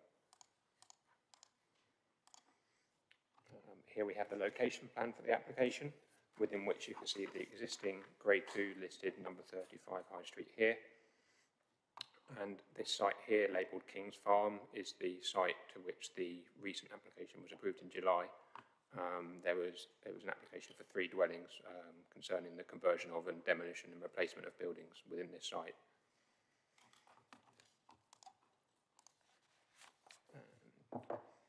This is a map showing the relevant constraints of the site. So this purple line running here and also in this bottom corner here denotes the boundary of Comberton conservation area within which the site is located. The red hashed buildings located along the high street are all listed buildings, and the black dashed line running here is the boundary of the development framework. This is the existing site plan for the application. So the existing dwelling of number 35, again visible here along the high street. Number 33, the neighbouring property here to the north, and then number 37 here and 39 here to the south. To the rear of the property, you can see this is the existing garage outbuilding within the rear garden of the property, which is to be demolished to make way for the proposed dwelling. And this space here, denoted by a 1.8 metre high boundary wall, is the existing private amenity space for number 35. Here we have 2 versions of the proposed site plan for the application taken at slightly different scales. On the right-hand plan, you should be able to see the proposed boundary between number 35 and the proposed dwelling here. So it's a 1.5 metre high boundary fence running between the two. Officers, as set out in the report, consider that this proposal would ensure there's enough amenity space retained for number 35 and also proposed for the dwelling. Relating back to the context of the site, so the proposed dwelling here is a relatively narrow building, being longer from front to rear of the site, and is therefore in keeping with the existing outbuildings located within the surrounding context. Within the more detailed left-hand plan visible here, you can see that there are two car parking spaces to the bottom right-hand corner here. These are proposed spaces for use by the listed building number 35, which currently uses spaces outside and within the garage, which is to be demolished. And then the two other car parking spaces to the top right here are those proposed for use by the proposed dwelling and have EV charging included. These are the proposed floor plans for the dwelling, showing the two bedrooms at first floor level here and here, both served by front-facing dormer windows. The protruding front porch canopy is here, and within the roof plan you can see there's a row of solar panels within the south-western roof slope of the dwelling. The void labelled within the first floor plan, I believe, is just part of the vaulted ceiling above the lounge at ground floor level. And this is the proposed front and rear elevations for the building. So as you can see within both, the first floor is located partly within the roof space of the building, highlighted with the dormer windows which are recessed into the eaves of the building. And this window here within the northeastern elevation is the window I was referring to within the update section, which officers are suggesting is secured as obscure glazed by condition. Just for those of us who don't know Cottenham so well, is that northeast elevation facing the buildings at the farm to the north? Correct, at King's Farm, yeah. Thank you. And as annotated in the plans, it might be slightly hard to see, but there's horizontal timber boarding within the single-storey element here, and the main bulk of the building is proposed to be constructed with cream-facing brickwork. Here we have the two proposed side elevations for the dwelling. So the northwestern elevation here is that which would face towards the rear of number 35. This window here within the first floor is approximately 16 metres from the rear elevation of the existing building. Hence, officers considered that this was sufficient distance to ensure there was no overlooking between the two. The plans also show the relationship of the height of the building in comparison to those outbuildings at King's Farm within the adjacent site. This is a long section of the site taken from northwest to southeast, showing the relationship and the height of the building in comparison to both number 35 to the left here and the King Farm Barns buildings here and also behind the wall here. Importantly, the height is set down quite considerably from the ridge line of number 35, and the height is considered comparable to those buildings within King's Farm Barns here.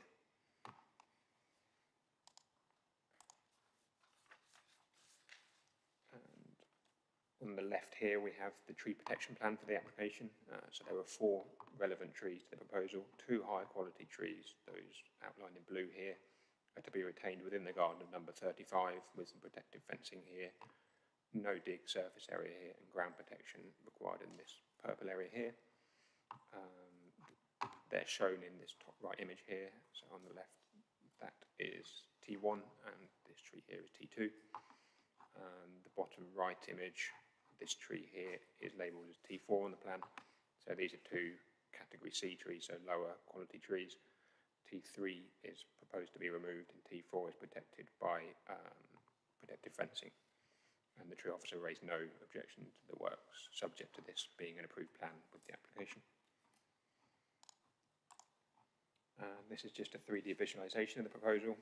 Whilst not an approved plan, hopefully gives some greater understanding of the appearance of the proposed dwelling within the context. So again, King's Farm Barns are those buildings that are visible to the rear. And this is just a photo of the site looking from the rear of number 35 towards the existing garage and obviously the location of the proposed dwelling within this area.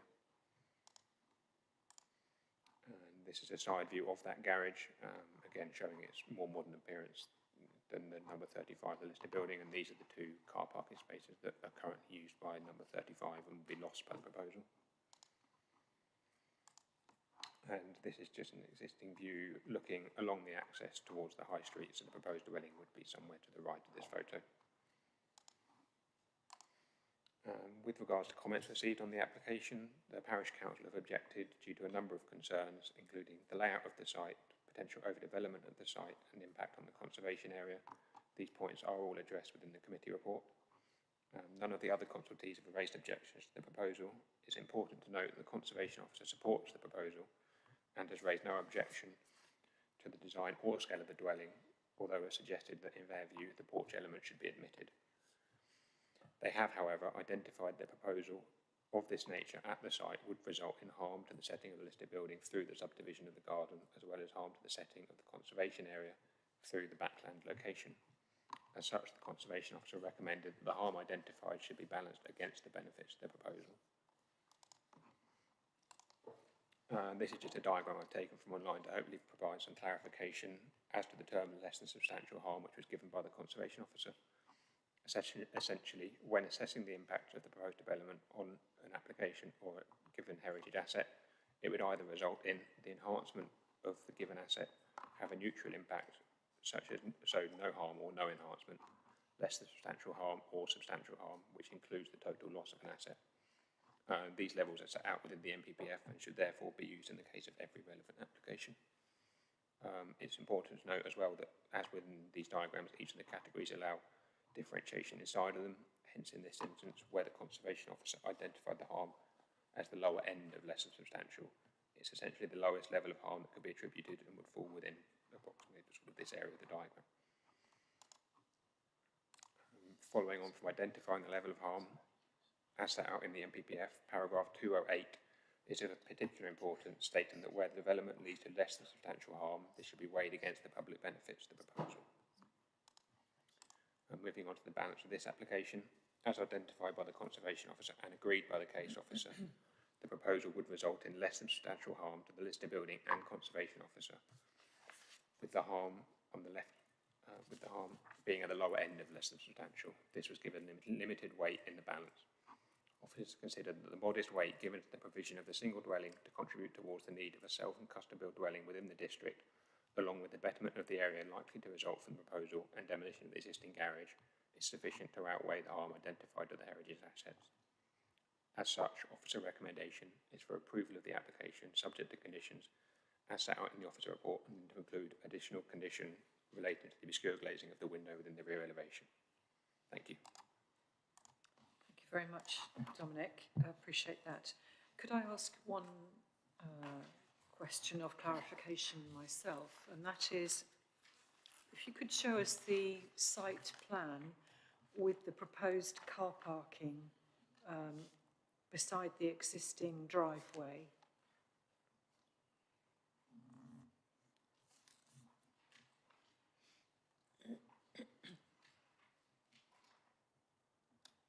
That's great, thank you. I want to know if the depiction of the parking for the existing site, number 35, is realistic, because it's not obvious to me, there may be a swept path plan, I'm not sure, but it's not obvious to me that anybody could get into the second of either of those parking spaces for number 35 if there was a vehicle already parked in the other parking space. In other words, it's my impression that a swept path might take them over the line of the other path. So if there was another car in one of those parking spaces, it's not obvious to me that you could actually get in.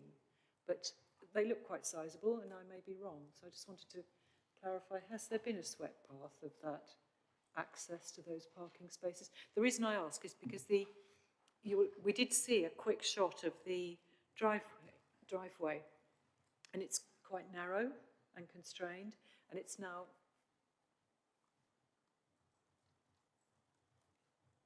Sorry, not to jump in, but yes, so this car parking area for number 35 here is approximately 4.9 metres in width. There is no swept path analysis, to my understanding, submitted with the application, but I think we'd consider that this area, given this size, so 4.9 metres, almost 5 metres in depth and 4.9 metres in width, would be sufficient for the car parking of 2 cars. And right up at the top of that diagram, there's a little, oh no, is there any indication of how wide the actual, and presumably the drive itself is currently wide enough to take a car, because otherwise it wouldn't be there. But, and so do we take it that the width of the driveway is, broadly speaking, the width of a car, or? Yeah, so the driveway is currently used by number 37 for their car parking and number 35, so yeah, I think we have no issue with the width of the driveway as it is. I just have a feeling that number 35 might have difficulty parking, but anyway, hey ho. Because, as I recall, an ordinary family car is around 4.5 metres long. And so, if you were trying to get into a 4.5 metre wide space, you know, I was just wondering whether there's enough room. Yeah, in terms of length, I think we'd consider that 5 metres in depth, the length of the car would be fine. Admittedly, it's probably slightly narrow at 4.9 metres in width, but I think we consider that there would be enough space there for 2 cars, albeit that a sweat path analysis, as you say, has not been provided. Righto, thank you very much. So, members, other questions of clarification to the case officer? Councillor Martin Khan. It's very simple, it's probably very straightforward. There's no mention really of what the garage which is being demolished was. I just want, it looks like probably a modern garage, but I just wonder whether you could confirm that that's the case and it has no particular value in itself, or whether it's an older building which has been converted and therefore has some interest. It's obviously protected because it's within the perimeter of the listed building. Do you mean from the point of view of heritage assets? Yeah, from heritage. Yeah. Just to confirm, I assume it's not important, but I just wanted that to be confirmed. So was the garage of any heritage asset value at all? My understanding is, as you say, it's within the curtilage of the listed building, but it's not itself curtilage listed. It's too modern to be considered curtilage listed, so there's no objection from our conservation officer to its loss. Thank you. No other questions? So, members, does anybody want to go into debate? Oh, we will go into debate. Has anybody got anything they want to raise? Right, I think Councillor Garvey? Clarification. Does the building materials of the present garage... Sorry, could you bring your microphone? Oh, sorry. This is for the purposes of the recording. Just the building materials of the garage, is there any possibility of asbestos? I think there was mention of risks of asbestos. I think it looked to me like it was timber, though. But so, question: is there any risk of there being asbestos in the garage? Not to my knowledge. I don't think it's something we would reasonably able to control within the planning process. I think it would be, it's not something we can control, but I don't believe there's any asbestos within the building. Okay. I think, isn't there a general condition that says if in the process of developing hazardous materials are found,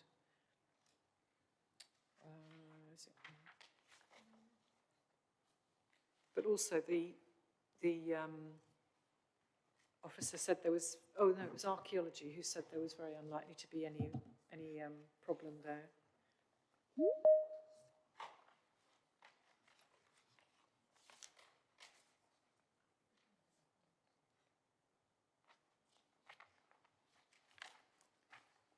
Would it be helpful maybe to put an informative that if any hazardous materials were found during the demolition or identified prior to demolition, that they should be handled appropriately? Okay, thank you. Councillor Martin Carr, did you? Okay. So over to you then, Councillor Peter Fane. I don't know whether I'm the only one who wanted to contribute to this debate. I didn't see any other hands go up. But anyway, my view, for what it's worth, is that the benefits of this clearly outweigh the less than substantial harm, which I know is term that has to be interpreted carefully, but we hear that it's the lower end of it. I was also concerned about what the parish council has said about the neighbourhood plan, but those points are dealt with by the officer assessment, and the officers are satisfied that they are met, that is, this is in compliance with the neighbourhood plan, and therefore to me the dwelling being a self-built property designed to enable the current occupants to release the larger house and move to a smaller house, the benefits of that outweigh any potential harm, and I would be inclined to vote in favour of this and to accept the officer's recommendation. Thank you. That reminds me, I wanted to know, given that in the design and access statement, it refers to the fact that the current residents at 35 plan to move into this and release the bigger family home for a family. I don't want to presuppose, but I have asked whether this new bungalow or new dwelling would be built to M42 standards, which are mindful in terms of disability access. So I think you elucidated that. Do you want to say, Rebecca, what you said? Yeah, the policy within South Cambs local plan about M42 is that 5% of homes in development should be built to be accessible M42 standards, rounding down to the nearest whole property. So unfortunately for one unit we wouldn't be able to necessarily require M42 because we haven't got a policy basis on which to require it. However, building regs will pick up the lowest minimum, which is M41. However, on the floor plans, they do show turning circles within the ground floor, so the ground floor is proposed to be accessible.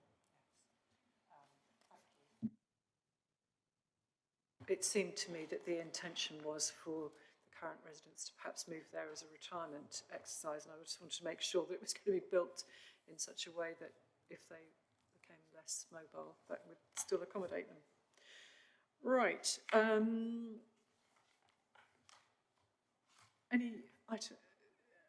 Anybody else want to speak? I will say something if you don't. Right, so Sure. Look to me. No, sorry, no.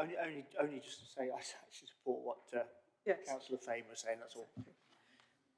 My view is that this is not an unreasonable use of a currently underused building, and that it reflects a progression in use of land, and the land remaining for the use of the family house is still sufficient and adequate, and also that this development is respectful both of the listed property, the family home in front of it, but it's also mindful of the development at the farm to the north. So they're congruent, they're not incongruent with each other. So I think this is very sensible. It's a good use of land. It means that people can stay in the village who might want to downsize, and it makes very good sense to use the land like this. The fact that it is slightly outside what's normally allowed, I think, is reasonable, and the Conservation Officer has not objected to this, have they? I don't think. Yes, no objection at 6.3. Okay, so shall we go to a vote, members? We need to propose. Oh, sorry. Here we go. Sorry. Somebody train that chair.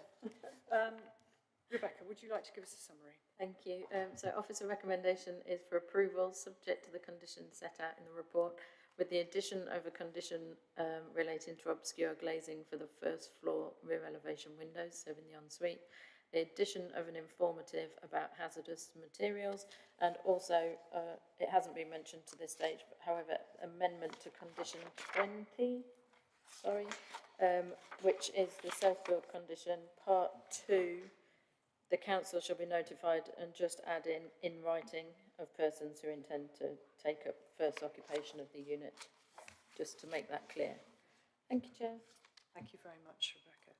So with that, members, shall we, I suggest we go to the vote, and we propose approval subject to conditions. Would you go to the vote? Thank you. Great, thank you. So if you want to vote for the application, press the green button. you want to vote against, it's red, and yellow for abstain. And we have 9 in favour, and I think that's everybody who's here.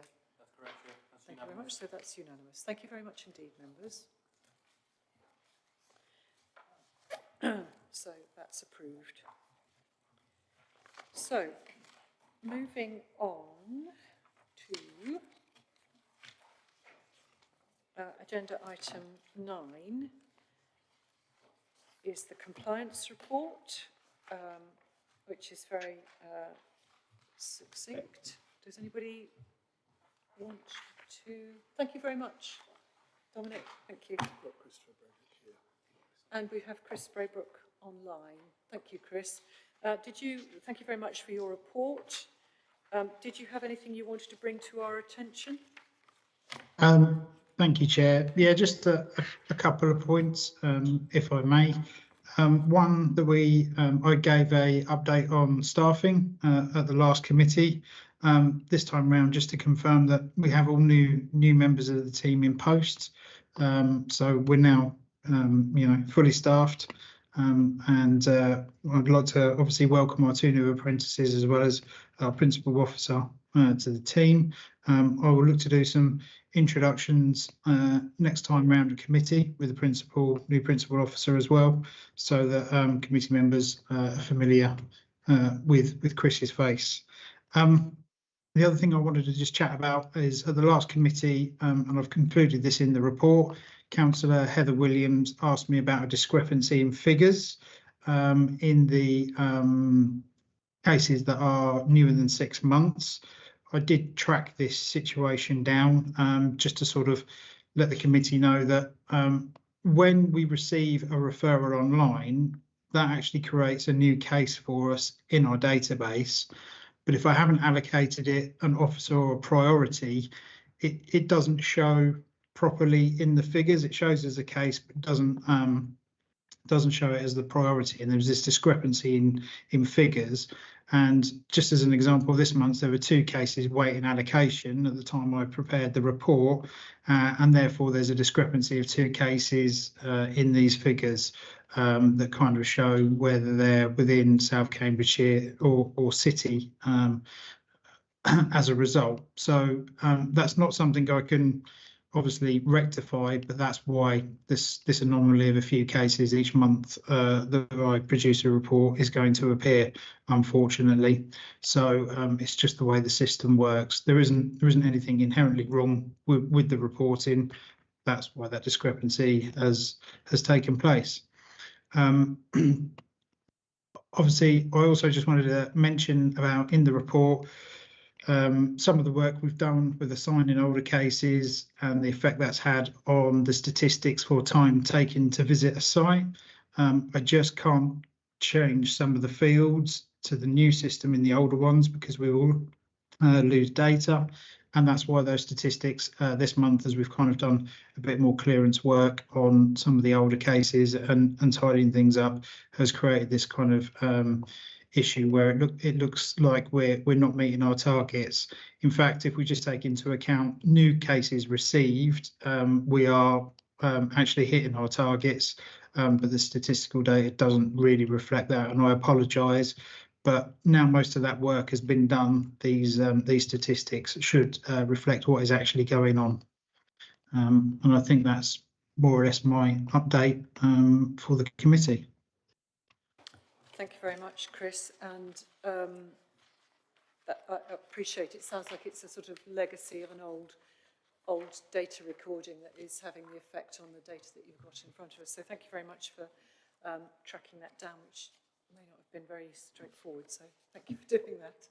No problem. Does anybody just be mindful that obviously matters of enforcement are often ongoing, sometimes might be legal cases, but if anybody wants to seek any clarification from Christopher on anything.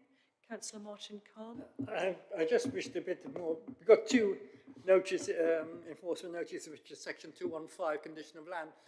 Can you just refer to the page number you're referring to? Yeah, I'm referring to page 123, looking at the enforcement notices. you've got two Section 1.5 notices. I just wondered if you could explain exactly what they are, because there's lots of them come up. Okay, so what is the Section 215 notice, condition of land? Yeah. So Section 215 of the Town and Country Planning Act relates to land and the condition of land. And where a condition has an adverse effect on the amenity of an area, the council has the powers to issue a notice to remedy that situation, i.e. for that amenity to be improved, requiring work. So in this instance, it's relating to front gardens of properties and the activities of storage in those gardens, and the requirements are basically to remove various things from front gardens to improve the visual impact that has on a street scene. Section 215 is designed to kind of remedy wider street scene issues rather than private amenity issues. So it's whilst it's a great power to have, it can be limited into its effect and what we're trying to do. We work closely, just so councillors know, with environmental health regarding condition of land, and one of these cases is kind of linked to also other issues that our colleagues in environmental health have been experiencing with properties. So that's where these have come from. Thank you very much, Chris. Can I just ask, would that also relate, the 215, section 215, would that also relate to side gardens if the side garden was alongside a public path? Yes, it can do. It's about being publicly viewable, is public amenity, basically. That's what we're looking at. Is what we're seeing in the street scene, is that acceptable? And it can be anything from storage to overgrown shrubbery, condition of fences, and indeed it can also relate to actually the condition of buildings. So we could require, you know, a building to be painted. Thinking about graffiti, for instance, for graffiti to be removed, that kind of thing. But it's the public domain. Rear gardens can be slightly more tricky in terms of issuing notices, but obviously we'd always look at, you know, where we can take a notice and where our powers lie, you know, when we receive reports. Thank you very much. That's really helpful. I can't see any other questions for Chris, so thank you very much indeed, and thank you very much. I'm very glad you've got a full team on board now. Hopefully that will make your job that much easier, and more power to your elbows. And thank you very much indeed for answering our questions. Thank you. Thank you. So, members, we come on to agenda item 10, which is appeals. Rebecca, do you want to introduce this? Yep, I can do. We haven't actually got much to introduce this month. We've had 2 appeal decisions at the time that the agenda report was run. One was dismissed, which had been a delegated decision, and then committee may recall making a decision on land to the south of 86 Crittle Road. That appellant has withdrawn their application.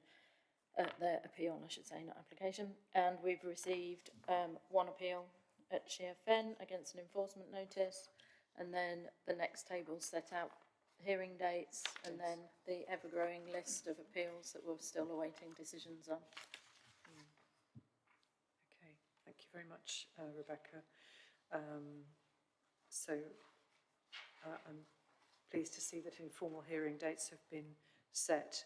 Well, it's 1 informal hearing date has been set for the appeals at Grassy Corner. So thank you very much for that. Any other questions, members, about appeals? No? Okay then.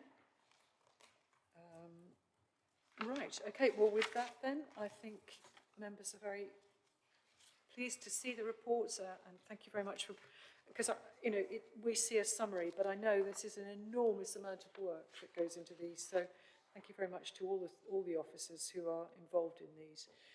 So thank you, members. I think if that's all, I will call a halt and thank you to members for attending.